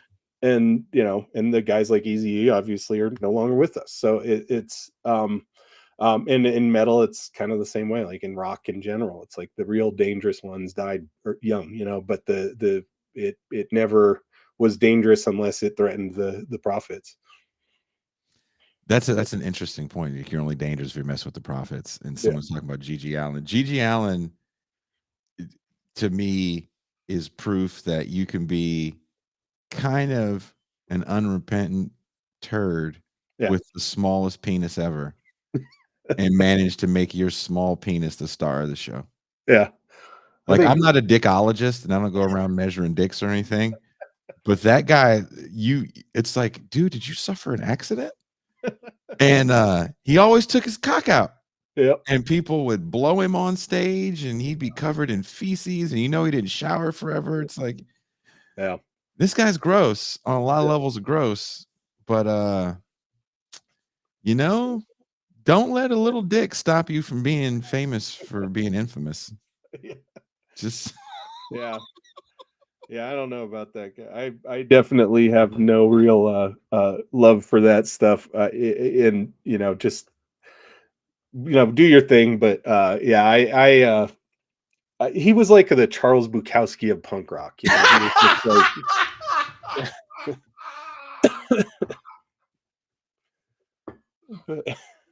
like when people go, I like Gigi Allen. I'm like, you're not a serious person. I just keep on walking. Yeah. Like I'm like what? Yeah. What is the he's like, if he is what Yoko Ono without a budget is. Ooh, it's just like you have to take it to a level that will force the cameras to turn to you, you know, and that's, you know, I like I mean, again, art is subjective, and I don't like to trash people for you know whatever they think they're doing creatively, but it is just one of those things where you have to kind of you know, I will openly admit when I'm like, I just that is trash, and I don't. I'm not gonna knock it for artistic merit, but I'm just gonna be like, you would never have caught me in a million years over in one of those rooms getting shit thrown at me. That's for sure. The people that go, dude, Gigi Allen shoved a bottle up his ass, and I was like, and you wanted to see that show? That's the show you went to go see? What song he's at? I don't know about the songs. Maybe he had a bottle up his ass and then it broke. So a guy broke a glass bottle up his ass, shit on the stage, peed on his nuts because his dick's so small. You sat there and stared at it, cheering, and that sounds like a good time to you? Please don't touch my furniture. You have to leave. Yeah. You have to leave, sir. And I Yeah. think you might have infected everybody here with some disease we haven't heard of yet. Yeah, exactly. Yeah. The Yoko Ono without a budget. Yeah. Bad Lefty says this. This is so true. Damn, Nuri called him T-movie Yoko Ono. Oh man. Watching Yoko Ono scream Yeah. with that Chuck Berry and John Lennon thing is, for me, the greatest shit ever. And when me and Cindy used to play, and people that were like real music cats would come up to us be like, oh man, you guys remind me of Yoko Ono. And Cindy didn't know the reference. Oh no. She didn't know. She was like, oh, this all she knew was I was John Lennon's wife. And so the first response is like, I get it, we're Asian. And then one day I showed her. She was so offended. Yeah. Like, she don't ever compare me to that bitch again. Dude, it's funny because that Chuck Berry, I like, to me, and again, like I just, you know, I don't know her. I don't know her work well enough to know what her thought process is with anything. But part of me greatly respects that moment with Chuck Berry, because it is like, if I were writing this into a story, it would be because we need someone to just disrupt this. And I think that's funny and actually kind of cool in that kind of scope. I think it's funny to think of Yoko Ono as being like the disruptor of this, like, you know, aging rock kind of collaboration. And so part of me is like, hell yeah, that's fucking awesome. But like the other part of me is like, I just think she's a person who's never been told no before. And, like, so,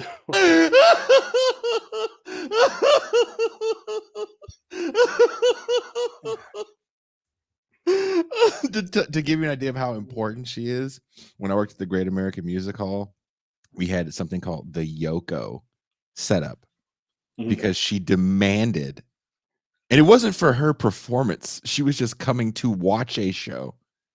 She demanded that the place be set up a certain way. wow. Yeah. Yeah. Someone said Gigi Allen had a normal size. I didn't know who Gigi Allen was. I was at a friend's place and they put in a Gigi Allen documentary, and we were like, this is stupid. Yeah. And that guy just always took his dick out. Yeah. I'm like, man, I wish I had that level of confidence. I don't have the biggest dick in the world, but it's bigger than Gigi Allen's. Yeah. That ain't saying much.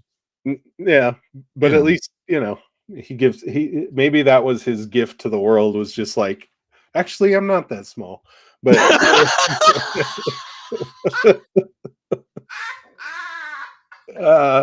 yeah, I don't know. Yeah, you want confidence, just watch Gigi Allen shove a bottle up his ass. Yeah. And you're like, oh, like, this guy was out here doing this. Like, don't let it stop you. yeah, I can do anything I want to do. Anything. If he can do that. Yeah, you know, start that business, Timothy. Just fucking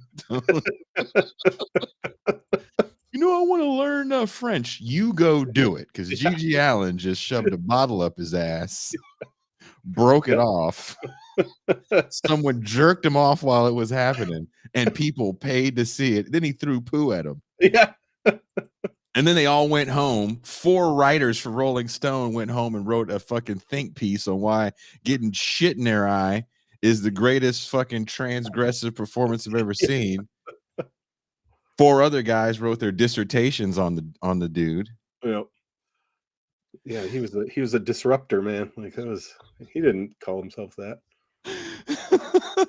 New React says, I was today years old when I learned of Gigi Allen. Sounds like a dude never got his teeth kicked in. Oh, he got his teeth kicked. He got his ass kicked all the time. He got it all the time. His antics, like, one of the reasons people were at his shows is because they didn't know they were at his shows, and then he'd come out and start throwing shit at people, and a lot of people would not like that, and he would get his ass kicked. So that's like, if you want to talk about subversive art, like, I guess like that really is the definition at its core, because the dude just forced his I mean, he forced it. Like, some people did choose to be there. Other people just, he'd be playing with some other band that people were there to see, and they're like, I didn't sign up for this, and they just jump him after beat the shit out of him. Yep. If you see any footage of him, he's all cut up and shit all the time. Yeah, because imagine you're going there to see, like, I don't know, like fucking SSD control or some shit, and you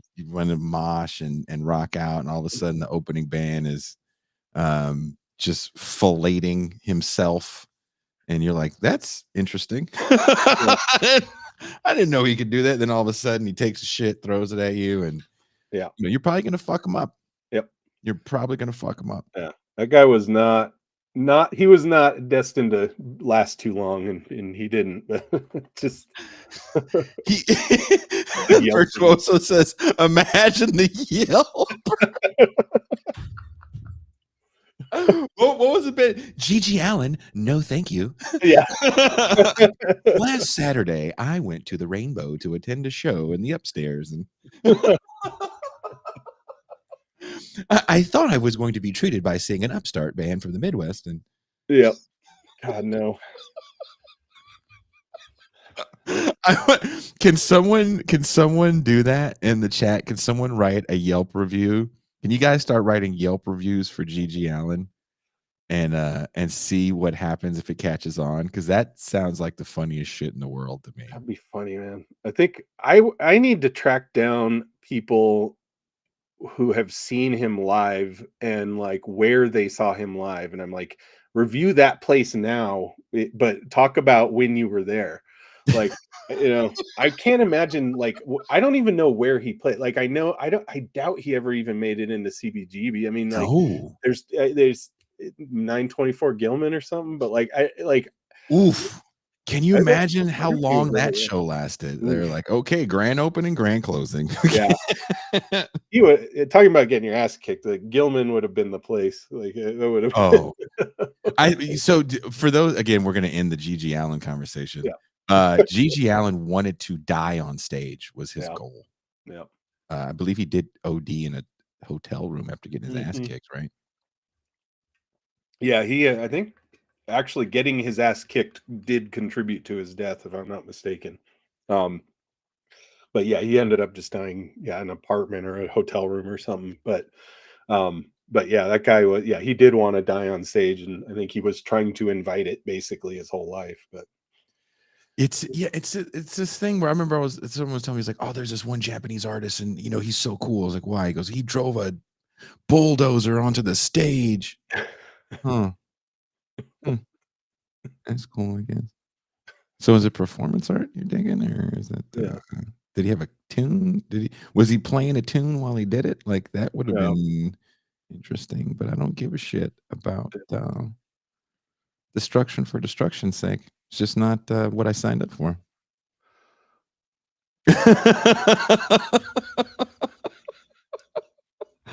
What did they say about DJ? I saw that instead of a funeral, they had a party with his corpse in an open casket and filmed it. Yeah, that sounds about right. And people still like shit on his grave and stuff to this day.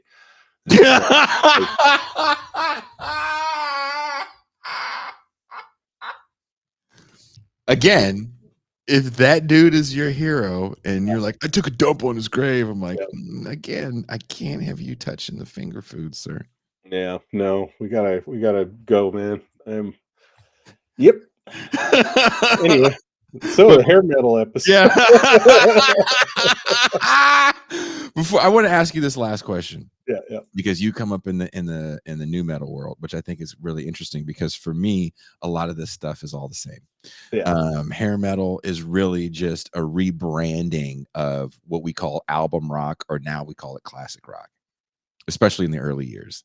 And then right before Guns N' Roses, it's just pop music. And after Guns N' Roses, it's really pop music. Yeah. Right. Grunge, and we're going to just use the term for as a signifier for what we're talking about, the 90s. There is no sonic through line with those bands like you get with hair or thrash. I also think thrash metal plays a very important role in ending hair metal, because in 1987, that's really this banner year, 86 and 87, for a lot of big thrash releases that get a ton of attention, and they sell a bunch of records. Metallica charts with Master of Puppets with No Radio Airplay or MTV. Slayer has South of Heaven. Megadeth has Peace Sells But Who's Buying. 87, Anthrax is going to have Among the Living. There's Appetite for Destruction comes out in 87.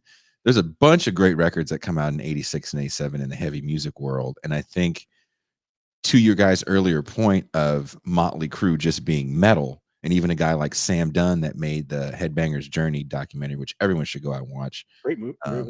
His banger films, he quoted Cindy and I on one of his banger film shows. So I appreciate Sam, even if he didn't do that, I appreciate the work that he does in documenting different metal genres. But I think if you're a young person that likes the heaviness and the aggression of Shout at the Devil, of Bang Your Head, of earlier Van Halen, you're not getting it with those bands in 84 and 85, because they're all making very saccharine sweet albums. But the thrash guys, again, it's all just metal anyway. We don't have these classifications like we're going to have later. I think people start to go that route, especially the young men start to go that route with liking that stuff. And Metallica kicks the door open in 91 with the Black Album. But what role do you think thrash metal plays in singing the end of hair metal as well? I mean, I think it really boils down to the fact that most people who were kind of, I hate to say diehard, just more musically inclined in terms of just liking metal. I think that the innovations had really wound down in that kind of mainstream world, and they were just cranking to 11 on the thrash side. I mean, you have bands like the entire Bay Area thrash scene, and Slayer was killing it, and it was getting heavier and more sonically interesting. And I think that probably a lot of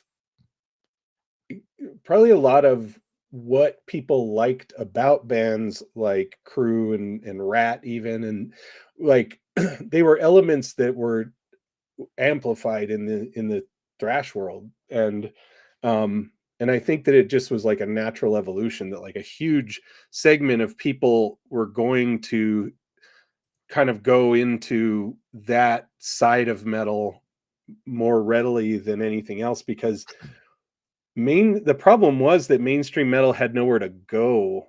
I think like you just had like Warrant and stuff coming out, and White Snake's stuff at that time, like where it's just like very extremely mainstream, like just flat out radio rock.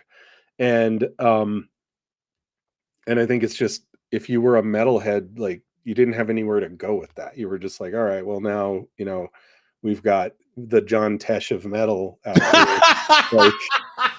Like, um, and it's no hate on Whitesnake. I actually do really love some of those riffs, but Warrant too. Like it was just so contrived by that point that I think thrash was just where you had to go if you wanted to listen to music, Yeah. and it kind of did. And also there was a lot of variety in it, you know, because you know, I saw mentions of like Testament and Exodus and Metallica and Megadeth and Sepultura. Like you have these, there is a really broad palette in those bands, but they're all kind of tied together in sort of the rhythmic foundation and some of the tonal and you know, there's a lot of play style to thrash that really makes it its own genre. But and I think that hair metal had a little bit of it the whole time, but as it started straying away and becoming, you know, I think it's like the song Cherry Pie, like it's just the most basic, that is like the most foundational rock riff. Like every era has that riff, you know, that chord progression exists. And it's, you know, it was Rock You Like a Hurricane, and it was Smoke on the Water, and it was, you know, and it's just, it's always been around. Um and I think it's just like, yeah, that's the upper limit. That's as far as it can go. And then it becomes, you know, Nickelback. Um and so thrash was just like, that was the direction anyone who was like the guitar fans and the wanted the energy of those early hair metal albums, like that was almost the only place you could go to get that anymore. And so it was almost less like a thing that crushed it and more a thing that just drew the stream out, you know, of people who were in it for kind of the music itself. And everyone else who had a mullet and a Camaro just, you know, went off and, you know, got into gangster rap or whatever. They don't care. Like, Give like, me the aggression. Give me the raw. Give me the raw aggression. Make me feel it's authentic. Oh, I think you're right, dude. And so what comes after that, once that thing is over, is this new thing where it's like, we're gonna have this authentic thing and look at the way they look, right? We're gonna call it grunge, and everybody from Seattle is important. And then that goes the way of the dodo in like 3 years. Yeah, it By the didn't time last. those guys all blow up and they're starting to headline arenas, then, you know, Kurt Cobain dies. Alice in Chains starts to get kind of deep in their addiction towards the end of their career. And then this music that was the new thing became the old thing so quick. And when you brought up bands like Creed being the new Pearl Jam, remember Days of the New? Oh yeah. Like they're going to be the new thing. Here's the new thing. You like the old thing? Well, the old thing's not that old. Well, don't worry about it. We got a new thing.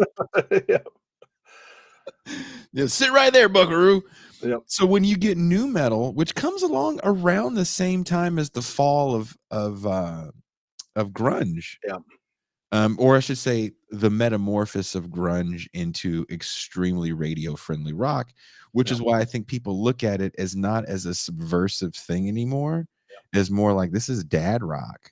Like when you're watching Pearl Jam break guitars in their 50s, people are laughing at it. Now they're not going, dude, Eddie Vedder. Again, the danger thing. Eddie Vedder's the most dangerous front man in rock and roll. Word? Because he climbed the trellis? Wow. Did you hear the Gigi Allen bit we just did? But by the time you get to new metal, it's this thing that's dangerous again. It's transgressive. It's like we always want the true transgression. And Fred Durst saying he's going to shit on your lawn is the coolest thing in the world. And that moniker is thrust on those guys. There's no definitive movement because they're all not coming out of the same place. Korn is from Bakersfield. The Deftones are from Sacramento. Limp Bizkit, I think, for all intents and purposes, is born out of LA, right? Limp Bizkit is, it's Florida is kind of the where it started with Fred Durst, but I think ultimately they're an LA band when you look at it. But Fred Durst seems like a very Florida guy, so I always am like, yeah, that makes sense. Yeah, it totally makes sense. But a lot of that music wasn't coming all from the same place. Like, no, even though a lot of bands that come out of the Sunset Strip aren't from the Sunset, they're not from LA. Yeah. but they relocate there and adopt a specific sound. But with new metal, as you know, it felt a little different. Now, by the time you get to the 2000s, it's really taking off because some of these bands are actually selling a bunch of records at the end of the era, at the end of the 90s with Korn. Is that when their big tour, the Family Value, started in like 99, right? Yeah, it was late 90s. Yep. And that's when you started to decide, well, I'm gonna, take my Jinkos down to Los Angeles. Which is funny because when I left, when I was doing music in like the mid to late 90s, so I was like, it was death metal from like 92 to like 96, just all that's all it was. And bands like Korn and more, I think for me, more importantly, bands like Deftones were the kind of evolving the sound and really, like, I know death metal dudes get so mad at me for giving any props to like this, but like a lot of these guys come from that same world. Like Mhm.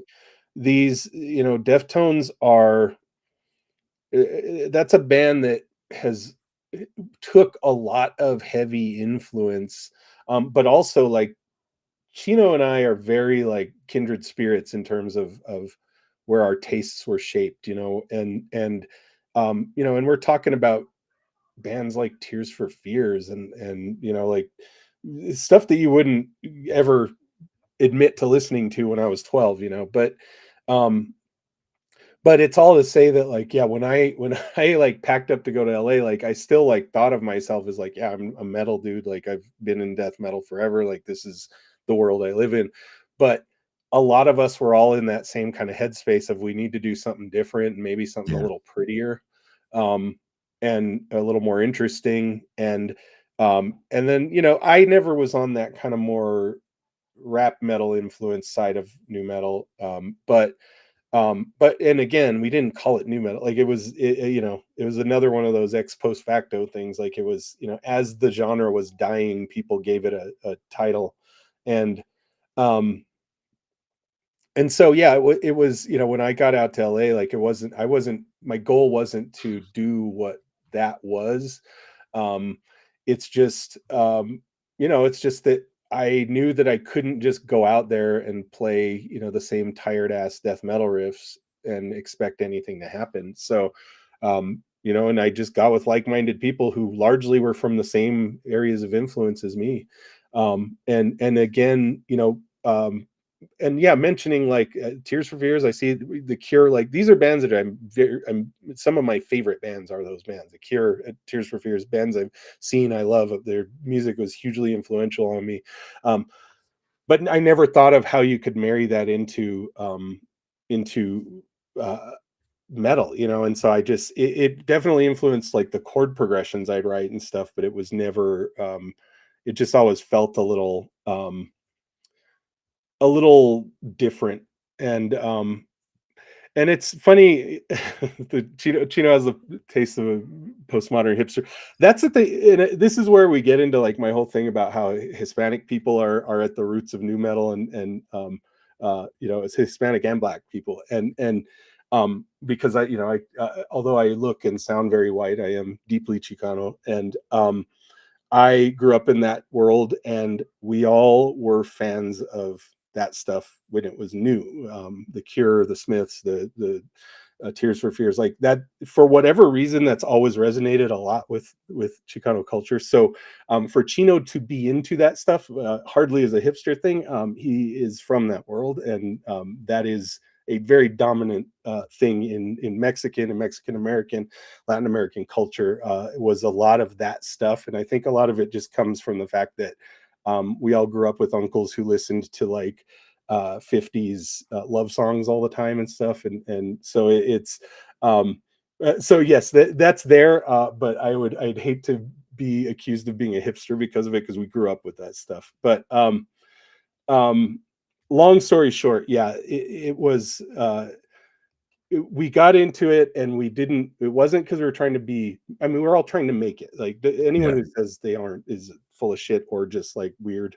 But um, but we need like it wasn't the we didn't like compromise anything. We just took our heavy influences and what we already had in our style, and we're just like, we have to make it different, because we have to, it has to be different. And so that's where, I think new metal was kind of born. And again, it's like hair metal. It's like, is it even a genre? Because it's, if you can put Deftones and Limp Bizkit in the same genre, that's insane to me. Like that's like saying that, like Wu-Tang and Merle Haggard are like different.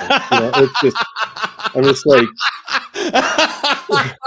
that is the fucking mashup we didn't know we needed. Yeah, well, if anyone could do it. But yeah, so I guess that's all to say. When my goal when I went to LA, and I'd been playing such heavy stuff my whole life to that point, that was not to cash in on Korn or Deftones or whatever was kind of prominent. And the bands, I mean, the collection of bands, man, like there were some stellar people who've gone on to do even more stellar stuff. But I mean, yeah, I got there. Let's see, who were the guys? Like Spine Shank came up with me. Johnny Santos is like, I mean, all those guys are old friends of mine. Like, they went on to do other really great shit. There was that band Flaw. I don't know if you remember that. Yeah, I remember Flaw. Yeah. And these guys we were just all this like orbit of bands who were kind of anchored by the bigger bands that came up just a couple years before us. And again, like I was saying, like we kind of became our own community, and that whole Sunset Strip thing still existed, just in a totally different style. Where we just all were playing the same shows and just cycling through. And I mean, half these, if you ever get a chance, there's this new documentary out on Yacht Rock. It's just Yacht Rock, a documentary. I really want to watch that. Dude, I really want to watch it. It is incredible. I love it. I mean, first off, you and I both, we have an unapologetic love for the genre, or again, quote unquote genre. And what they describe in LA in the 70s is like, I'm like, this has always been, it's just always been this. Like LA's never changed. I don't know how it is now, but I still have a lot of friends out there. And it's just, here's the 5 people that are going to make all of these songs. And new metal was not unlike that. Like these bands shared members for so many years. But yeah, I don't know. I kind of went off on a tangent, but yeah, there's a lot of that. And yeah, when I went out, like I didn't go out with like, I'm going to do this. This is just what ended up happening. And what did it do? It evolved, and then we were metalcore when I was in this moment, like that, which was like almost more new wave of British heavy metal mixed with death metal. And then eventually I did go back to my roots when I was with Pathology. I mean, that is like, just what I learned, that it was slam metal. When I was in the band, I didn't know that was a genre. Someone's like, "You're my favorite slam band." I'm like, I don't know what that means. Yeah, but, it's all rock and roll.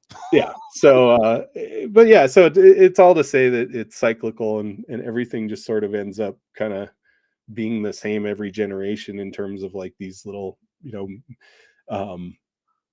these little microcosms of genres that get named after they existed. So, if they get named, when they get named beforehand, when people make it up beforehand, it's like, oh yeah, this is gonna suck. Yeah, I think that's what happened to a lot of those. Like, what is it, like dark wave? Like it got a name before I ever even heard it. And don't get me wrong, I actually think there are some great musicians in that world and some great songs. Like I love the kind of throwbacky vibe of that stuff. But I'm also like, you guys realize like you guys are just retreading. There's nothing different about it. And so while I love that all of a sudden I'm hearing a new Joy Division song and a new Order song and another, it's like, I'm like, that's cool as shit. Also, like nobody's going to remember this 10 years from now. Like this is just, who's going to be around in 40? Like, we're talking about music right now that people are chiming in at, and this, I don't know how many views this show will end up getting, but quite a few people have turned this on because this is music that they remember. It's 40 years old. Yep. And these people can still sell out arenas. Yeah. Motley Crue still does arenas, right? Kiss retired for the 5th time, but they were doing arenas before they left. And from what I was seeing or reading about, those arenas weren't half full. There's a nostalgia circuit that's a smaller for the smaller bands, but for the guys that were really huge, that become cultural icons, they're still around literally 40 years, the 40 plus years later. Who today in the rock, let's just call it rock. I don't even know what we call rock nowadays. But recently a band just played Jimmy Kimmel and they had screamy vocals. I won't even say guttural. It was just screamy vocals. Knocked loose. Loose, Yeah, right? yeah. And some people were mad at Jimmy Kimmel. And nothing against Knock Loose. I hope they stay around forever. Yeah. But will they be Jimmy Kimmel relevant in 40 years? I can't imagine. I mean, I guess the only thing we can hope, as anyone in a subversive genre, like a narrow genre, like extreme metal, I guess the only thing we can hope is there starts to be the thing that happens to some of the like more niche bands of like the 70s and 80s, where maybe a somewhat ironic kind of love starts growing, and then it turns into a more sincere love of the bands, and then the genre sort of has this like renaissance, or rather kind of like yacht rock's a bad example because that was extraordinarily mainstream, but like the way people got back into it ironically, and then now it's like people just fuck with it, and it's and I would hope that maybe that could happen, but other than that happening,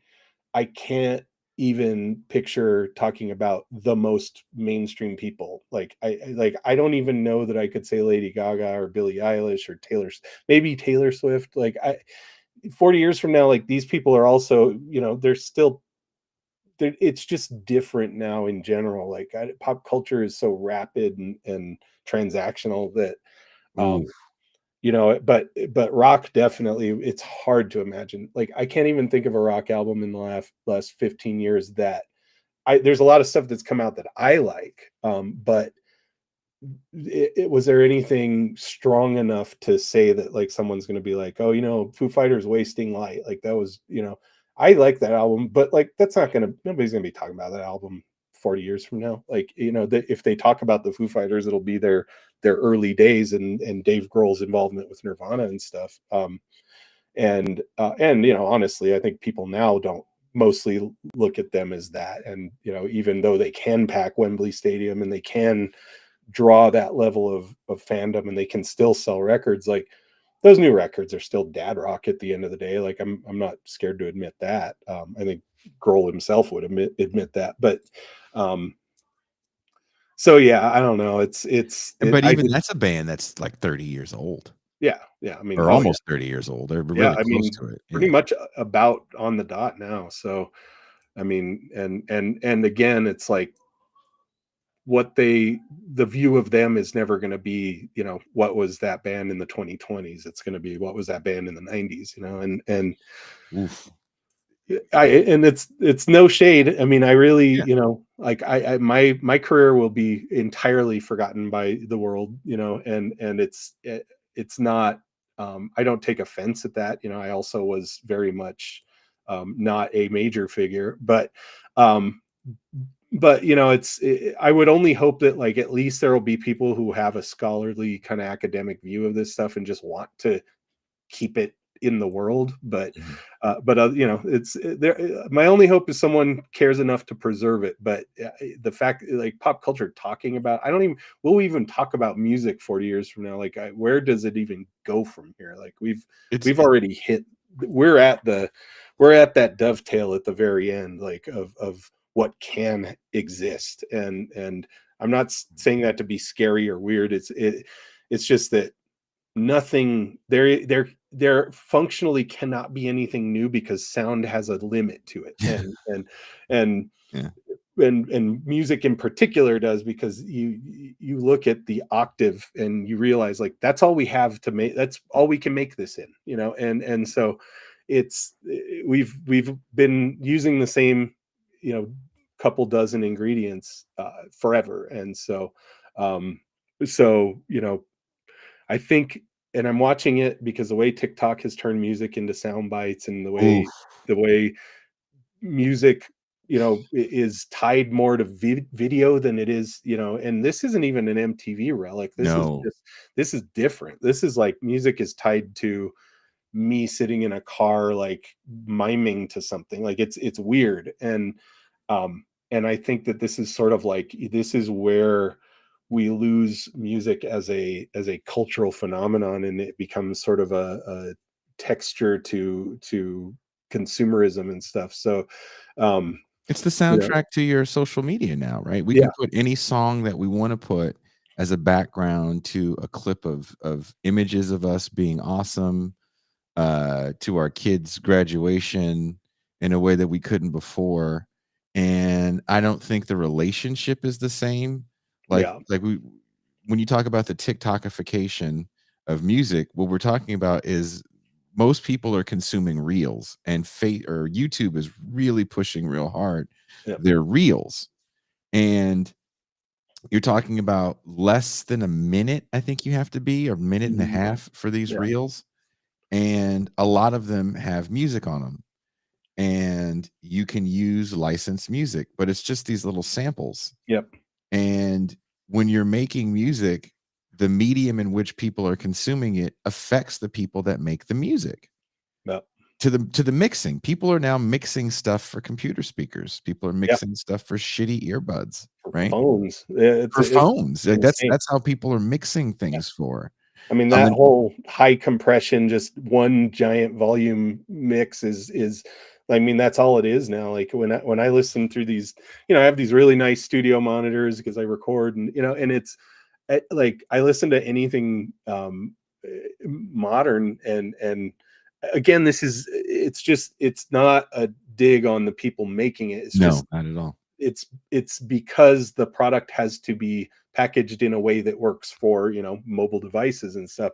But it's like, yeah, I'm just like, there's like zero dynamic to it. It's just loud, and that's fine. It still can be cool and loud, but um but it is a little, it's just, I guess it's a little sad. It's a little sad because I think all the talent is still there, and Yes. all the art the artistic integrity exists. The people making these high compression, high volume mixes, like, are talented engineers. Like, these people are not like just, you know they're not low Not everyone's a skill. jerk off with Yeah, Logic, right? yeah, I'm telling you, Yeah, man, like, there's some brilliant yeah. people out there who are just making this. I mean, same reason why you hear auto-tune on the voices of perfectly competent singers. Like, it's not, it becomes a textural thing. It becomes a standard in the industry, and it's not, so it's like the talent and the skill is still there. The people with good ears are still all over the place.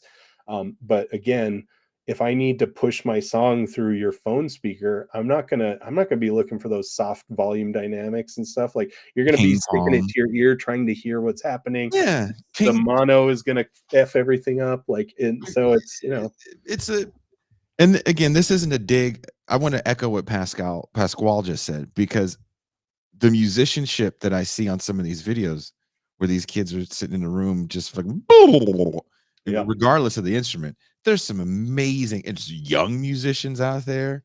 There's some cool stuff people are trying to make, but when you have to make music for the 15-second soundbite, it yep, really it lends itself more to hip hop, yep, because hip hop is more like lyrical sound bites and low tones, like yep. bass. So if you have like a cool bass, big T-shirt, Billie Eilish, right? How many videos did you see of that? Yep, No one knows that song. Or if you have a cool little line that you say and you might have said it as the beat pulled out, that's the TikTok thing that everybody likes, or the Reels thing that everybody likes, and that's how people want to make music. Or you make meme music, yeah, like a lot of the kind of overly vulgar hip hop that's been coming yeah. out over the last year or so, where it's just like you're not even saying real rhymes, you're just mentioning the things that you would do to your butthole. And when you see people react to it, it's reaction to the TikTok. I'm playing this song, my buddy, and then they'd clap their ass, and it's like, okay, I'm done. Like I literally saw that happen here in Mexico, where someone put one of those songs on, recorded themselves for 20 seconds, and then turned it off. It was like enough. I did what I needed to do. So when you say the transactional nature that we have with music is so different, it's not as personal. And I don't even know if the group atmosphere of a festival or of a concert is the same thing. Because number one, who can afford to go to a concert? Who can afford to tour? So Yeah. what kind of music is touring? Where are they playing? How much does it cost to go? So just all these things that we could do socially, even that's kind of dying out. Mhm. And I'm not talking about having to go to a mega festival and spend $1,500. Like I'm sure you saw that the Sick New World Festival couldn't do it Yeah. because they couldn't afford it. And Yep. people kept going, why couldn't they afford it? And it's like, because it's not a Dude. very big festival, first of all. Yeah. 50,000 people in one day is With that small, many bands. Oof. that's a small festival, Yeah. and you're ping-ponging the main stage. Yeah. That's super small, Yep. first of all, and you're not making any money. And so vendors are gonna pull out Yep. because you're gonna say, well, we got 50,000 people a day, and you guys are really the people that make the money, the food and beverage people, and we're gonna double what your cost would have been if you want to do Sick New World. And I'll be like, Yep. go fuck yourself. Yep. Why would I want to deal with you for Yeah. 50,000 people? Yeah. And Metallica doesn't have to abide by your clause that says you can't do any tours between this date and this date. Yeah. Metallica goes, nah, 50,000 people. We pull more Yep. than that on a Thursday. Yeah. Well, and then when the Tomahawk thing blew up right before the Yeah. announcement, I that was the two things that occurred to me immediately, were that, one, Tomahawk talked about building a tour around landing at Sick New World, and then and that hit me because I was like, that I wonder how many people pushed for that. Mhm. Because if I recall, a good number of bands actually decided they were going to play other shows around it. Mhm. So I'm like, dude, that as a promoter of a festival that big, like that means that you're going to get people pulling out who are like, well, I only want to see Tomahawk. Like I was like, dude, Acid Bath, Tomahawk, hell yeah, that's me. But I'm like, yeah, do I pay $600 to see those two bands if they're playing other shows? So, and as it turned out, they were, and well, not Acid Bath, but Tomahawk. And so it was, it kind of became a thing where I'm like, that was the first thing. I'm like, dude, I bet you it's just that it's going to boil down to low pre-sales, and part of it is going to be because it looks like a lot of these bands actually are already booking other shows, and because that clause, it's always existed in like Coachella and Yep. stuff. Um, and I think, with little bands, like, yeah, absolutely, they'll sign on the dotted line for that. But like other bands are just like, dude, like, I mean, Tomahawk's a great example because Mike Patton is one of those guys that just kind of does what he wants to do, and like he just won't do it if you don't meet meet him where he wants to be. And like that's not, they're not even in the top 20% of reasons people are going to be at that show, but they have the leverage of just the fact that they will do fine wherever they land because they have that niche hardcore following. And then Metallica is Metallica. Like they can dictate the entire world around them. And when it comes to festivals, they are a dangerous bet because they don't have to agree to They don't any. have to do shit, and you better be a big fuck. I saw there's a show that got voted like the best rock news show, and he did a couple segments on this. Yeah. Everything he said was incredibly not wrong, but just doesn't understand the economics of music festivals. So he was coming at it from a ticket sales perspective, Yeah. and it's all about ticket sales. I'm like, dude, you're a fucking idiot. This isn't Yeah. about ticket sales. This is about, and the guy seems to be a nice guy, but he doesn't know what he's talking about. He's just a fan. He's just a fan that reads like metal sucks. But all this is really about is when you get big, when you're trying to take your festival over the top, because most festivals don't make money. No. And you're not even doing it in the same place where they do EDC, Yep. which is the Speedway, which can Yeah. hold more people. That's 175,000 people. You're talking about 50, 65,000 people. Again, I told you Coachella a day is 125. Yep. Outside Lands in San Francisco is about 80. And there's not too many festivals that can bring around that same amount of people, regardless of the number of acts. Yeah. So you're trying to do a show where you have a lot of fringe kind of musics, like industrial, crazy punk stuff. Like, I thought their lineup was cool, but to Pasquale's point, when you have like 100 bands and maybe you can muster 10 stages for 50,000 people, it's not as many people as you think. So you need more people. Yeah. And if you're just going to try to increase it, you need food and beverage to front that money, because you have to guarantee to them that you're going to have people spending a lot of money on beer. Yep. So this festival, from the alcohol sales standpoint, actually looks like it's going to be a great day for you, because all of the bands are older and are going to bring older people to see them. Yep. So like the Rolling Louds of the world, those things don't make a lot of money. That's why you see them getting smaller and smaller. Yeah. Because a lot of the fans are underage. Yep. So the Sick New World thing, and it's been going on for a few years, but they never really had those over the top mega large names like Metallica. Yeah. And when Metallica says we'll do it, they know this thing might not happen, so they can throw out a fucking crazy number. Yeah. And you have to pay a deposit on that before you put that fucking name. Oh yeah. On and those deposits are going to kill you. Yep. And you want Linkin Park and Metallica, both bands are going to be like, we both can tour and bring more people than your festival's guaranteeing. So we want some astronomical amount of money, because we know you guys aren't going to give it to us. And if you give it to us, you better have a big Tesla, better be your sponsor, Coca-Cola or some shit. You have a big fucking corporate sponsor coming in here. And if you look at Sick, there's no big fucking sponsors coming in there and saving them. Yep. So these are reasons why festivals like this go under, more so than just, oh, we had a lot of low pre-sales. That festival's happening next year. Yeah. You don't know what the turn's going to look like. Yeah, you're not. That's not going to be your. It's all going to end up boiling down to some kind of intangible like that, where you've got to worry about meeting a number. And I mean, the top 30% of those bands would have required deposits that would, I mean, I don't know what Metallica looks like nowadays, but like 20 years ago, it cost $1 million to get them.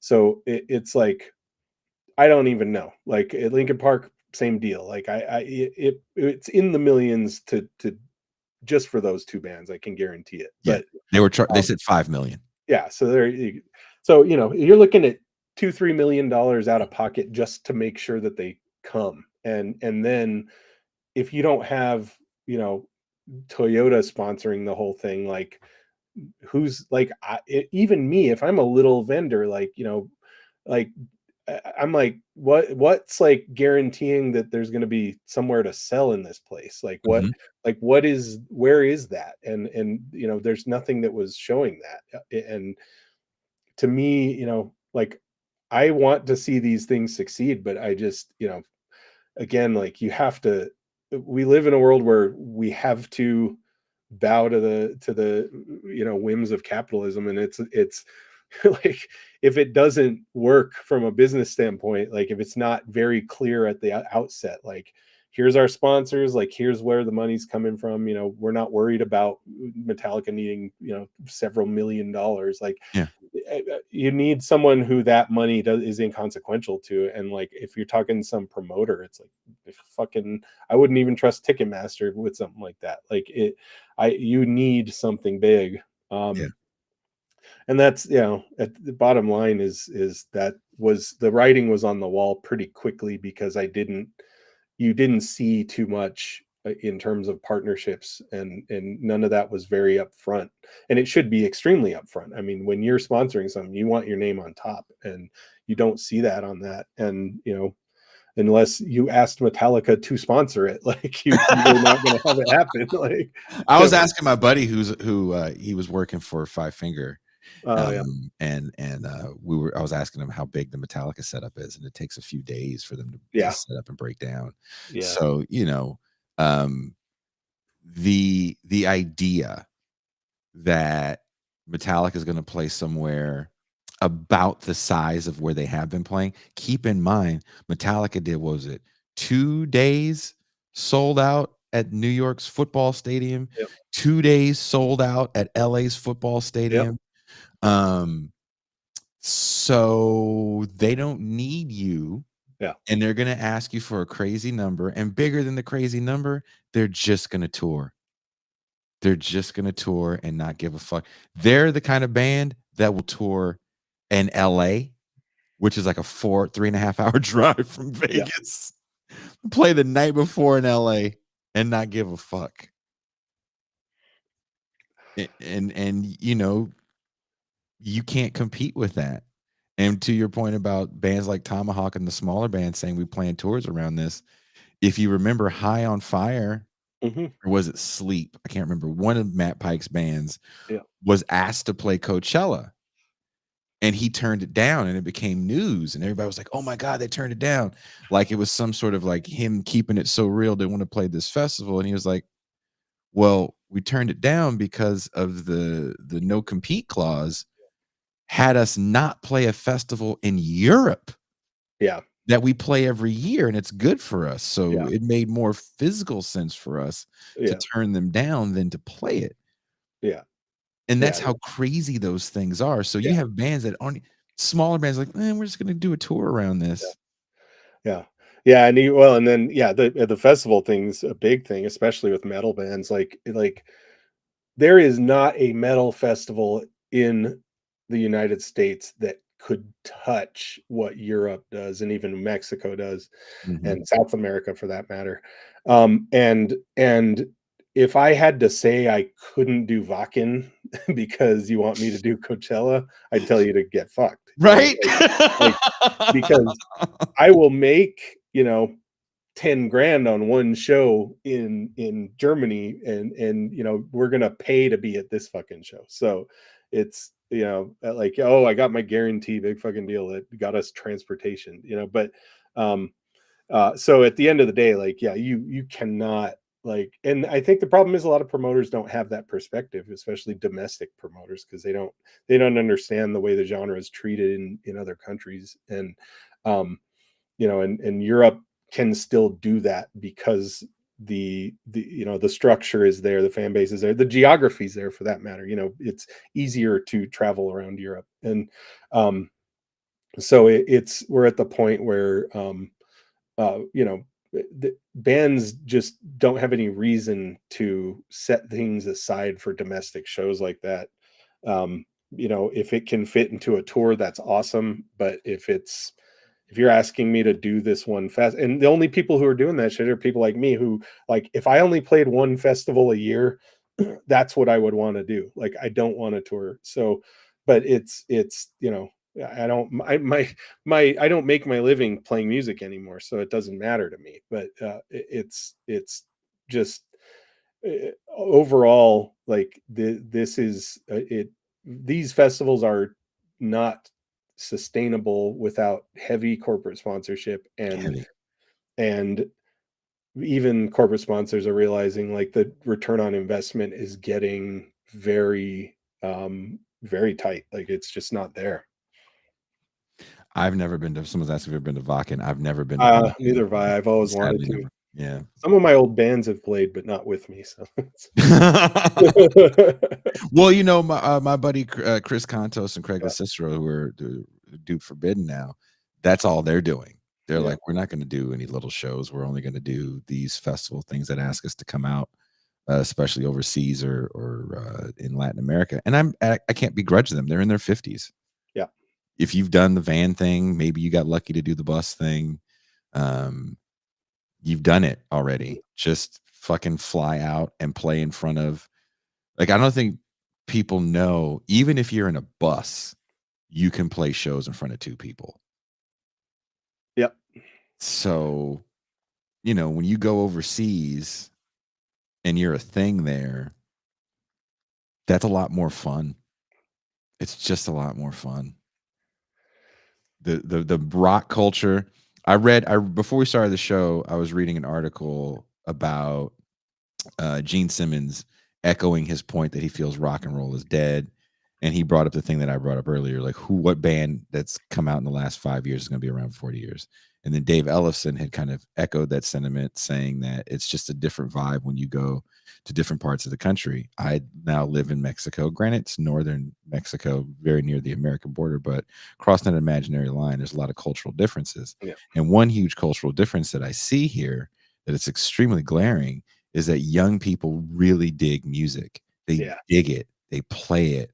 Instruments are affordable. I don't know if it's taught at school, but to see Walking Down Revolution, as me and Ben were the other night, we just saw some kids with a piece of shit PA put on a 3-band show on a very popular street in a major city in TJ. We went to our favorite little coffee shop in this underground mall, and we heard drums. I heard like a drum sound check, right? And there was a rock show for free in the mall. Like the mall, yes, the mall, not the alternative mall, not the mall. It's just a regular mall was having a rock show, and sometimes they just have rock shows there. Yep. It's That's a cool. different fucking vibe. And when you see young people, I'm talking like 19, 20 years old with these old band shirts, there's a little bit of that in the States, but it's just so much more prevalent here. Yeah. And we want to play death metal. Like if you saw some of this shit, Pasquale, you would just laugh with glee seeing kids, your kids' age, literally your kids' age, in a mosh pit. You'd be like, oh, well, no way. Like, this is nuts. Because there's places for them to go. Yeah. There's places where kids can learn how to play. Yep. Make noise in front of people. And then those things are harder to find in the States. Insurance is expensive. Renting a venue is expensive. Then you get noise complaints. Yeah. It's just there's a barrier to trying to give young people a place to have fun. And that's important. Yeah. For people, I don't give a fuck what genre of music you're doing. You should be able to play sports, you should be able to do art, and you should be able to have music in school.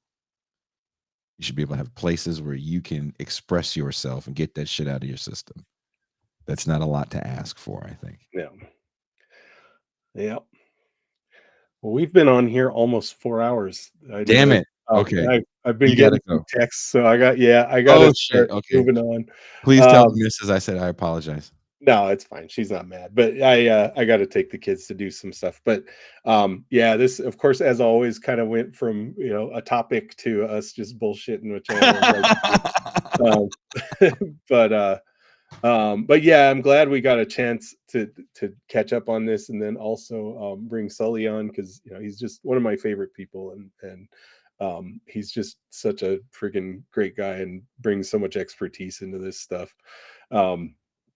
But yeah, I think I want to just throw my 2 cents. Like, I know I do always get into the doom and gloom, and I think it's mostly because I don't get a chance to talk to people who know this world very often in my personal life. I'm in Albuquerque. It's just not a town with people like me. And so I go down that road sometimes, but the truth is that I think now more than ever, it's easier to do music for yourself and to record it yourself. And I think that that's more important than making it. And that's more important, when it comes to just making music, like you just got to make it and don't worry about where it takes you. And you're going to have fun doing it, and you should focus on that. So, it's good. And I think it's good that I don't know. Some people complain about how washed out it is because everyone and their mother can put out an album now. I love that. I think that's I wish that's all. Now the zines are everything. Yeah. It's the zines were the only place you could find the local shit back in the day, and now it's like you can just find it by looking for it. So yeah, I don't want to discourage people. I think it's important. I know, like, kind of weird to flip into this pep talk, but I think there's a lot of young people doing some great stuff, and if nothing else, like, and having to do throwback music and getting into old school thrash and bringing back all these old styles, like, there's nothing wrong with that. I think it's cool. Like, I talked a little shit on Darkwave, but I think some of those bands are phenomenal. Mhm. Yeah, 50 years from now, we're all going to be forgotten. Eventually, you're going to be forgotten. Doesn't matter who you are. Michael Jackson, in 150 years, no one will know who the fuck that was. It's just a fact of history. Like, one day you become a footnote. So don't let that be something that discourages you, because it doesn't matter. Just make the music and have fun. And if you can get some friends together and get in a van and eat shit for a while, like, do it. Do it. But Do just it. don't put your hair metal is gone. Like, we nobody's Motley Crue ever again. Like, it's not going to happen. So just enjoy it. Just enjoy it. Thank you very much. His name is Pasquale Romero. He is my good friend. He's played in a ton of bands. He's domesticated now. No, he's not. He actually does music with his wife. So if you listen to his band Devil's Throne, that is his wife doing the guttural vocals. So they do everything together. She's fucking awesome. So that's why I was like, you got to go. We can't have you fuck up the beautiful marriage. And they have wonderful kids. I miss when I talk about missing touring. I don't miss loading in. I don't miss arriving 6 hours early to sit and wait forever and not do anything. I miss going to see friends like that, staying at their house. What you guys saw was Pasquale and I, and maybe other members of the band, staying up all night and having very similar conversations. That's the only thing I miss. But I have you guys now.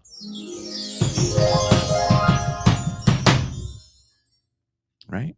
We have the champagne room where we can do all this nonsense. I want to do more shows on this. I think we just scratched the surface. There was definitely a lot more questions I wanted to get into. I'm glad we had Touré Reed here, academic extraordinaire. Thank you so much, Sully, for coming on and showing us your guitars. I wish I had funds to buy a guitar again. I haven't had. The last guitar I purchased was $30. And it's an unnamed replica of a Les Paul. And Greg Day had some old EMG pickups from either Kerry King or Lars Fredrickson, I can't remember, that he put in the guitar for me and set it up for the Bitter Lake tuning. So I like looking at cool guitars. I've just never been able to, or I have in a long time, I haven't been able to afford really nice stuff. But that being said, Hairmill, in the chat, I have put some links to some playlists that I made that hopefully will inspire you guys to pretend that your 2015 Subaru is an IROC Z with T-tops, and pretend that your comb over is long hair, mullet cut, and turn up the crocus. Listen to Night Songs by Cinderella. Out of the Cellar, Back for More by Rat is one of the best opening tracks on an album, I think. I made a Motley Crue playlist. Those guys make a lot of songs about fucking minors. My God. But do I know Don from Tracks and Wax or the JFA guys? I played a show with JFA in Vegas. What year is it? Like 10, 11 years ago. But I don't know them. No, just played a show with them. It was really cool. The Garage Days Revisited EP is a bunch of covers, but it's really fun. The Garage Days Revisited EP is one of Metallica's best albums. Not to shit on the band. They just do covers really well. I made a Metallica playlist. I'll put it in the chat as the credits roll. It's called The Top 25 Metallica Songs by me. Just my opinion. And I open it with Helpless. What a great fucking song. What a great cover. I love Diamond Head. And I also believe the new wave of British heavy metal has its DNA in this early music because, as Pasquale said, as Sully said, initially, this was just metal. Right? I like Rat. I like metal. Oh, you like fashion metal. You're a poser. I like real metal. I like Hellhammer. No one said that in 1984. If you said that in 1984, you're a proto school shooter. And I like Hellhammer. Anvil. There's a great documentary about the band Anvil, which makes you look at them in almost a comic light because it's about not succeeding the way you think you're going to succeed. And it shows, to me, it goes kind of beyond the velvet rope and you see the reality of a lot of bands. But go back and listen to Anvil's Metal on Metal. It's a great fucking song. And sadly, I think that documentary, as successful as it was for them, and when you're trying to quote unquote make it, maybe you embarrass yourself. That's the whole joke about the ab cab cooking. It's just me embarrassing myself for and potentially hurting myself for you people to love me. And that's why it's funny. Anvil, the story of Anvil is sad, and I don't find the humor in it because that band is a good band. I'm telling you, listen to Metal on Metal and tell me that's not a badass fucking song. The early days of this music, there was some badass music that came out of this because, again, this is just classic rock with a little more ugh and some of that British stuff that was coming over because the new wave of British heavy metal, some of that stuff was really good, right? Let's turn up the Diamond Head. Let's turn up the Budgie. Let's turn up the Saxon. Wind denim and leather. Let's turn up the Priest. There is a doc on Armored Saint, and I haven't watched it yet. I was very late on the Armored Saint train because, again, I didn't have money for all the music that I wanted to hear. See, Magnus says Metal on Metal's on a writing playlist. Great song. I stole this image of the background. I was just looking for hair metal things, and that's what the background image is. I stole it. So I don't want you to think that I made this because I would have put different records here. But that Kiss album with Loud, wanna hear it loud, right between the eyes. That's my favorite Kiss song. Women and Children First, not my favorite Van Halen record. Out of the Cellar by Rat is a great record. Queensryche, Operation Mindcrime, great fucking album. Looking at Cinderella, Long Cold Winter.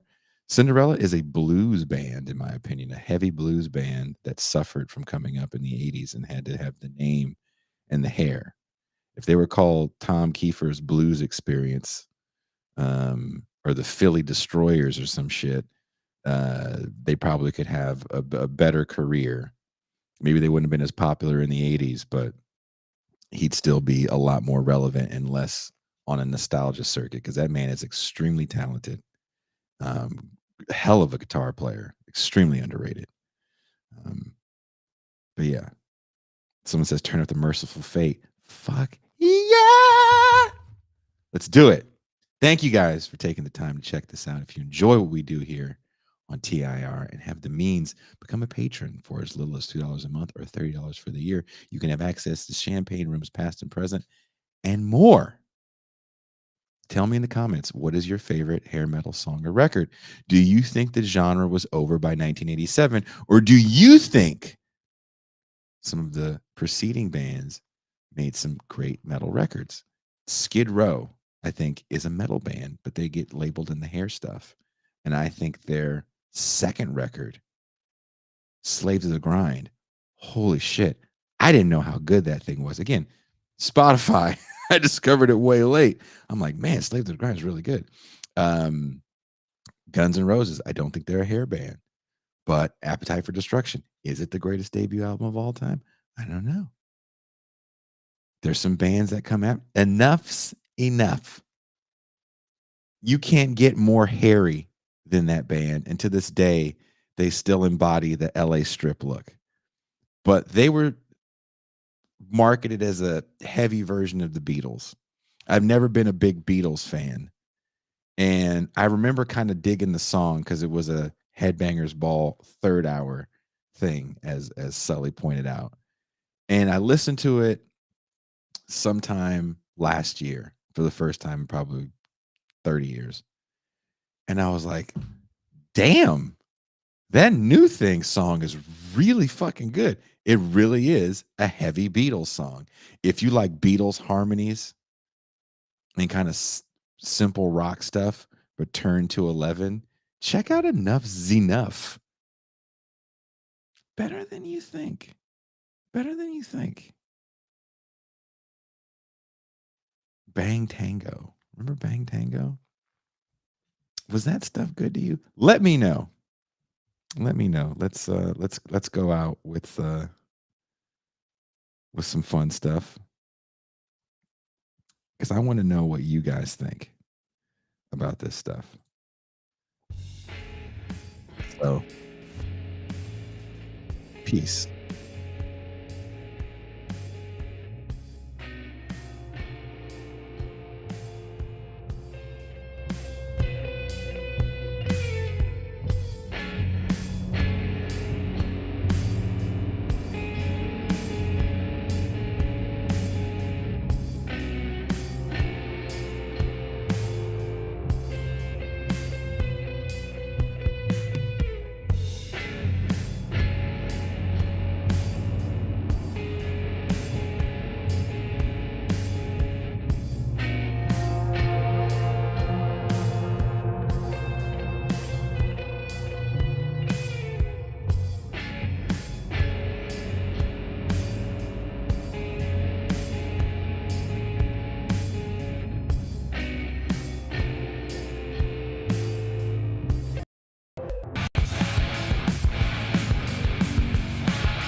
Soviet social republics.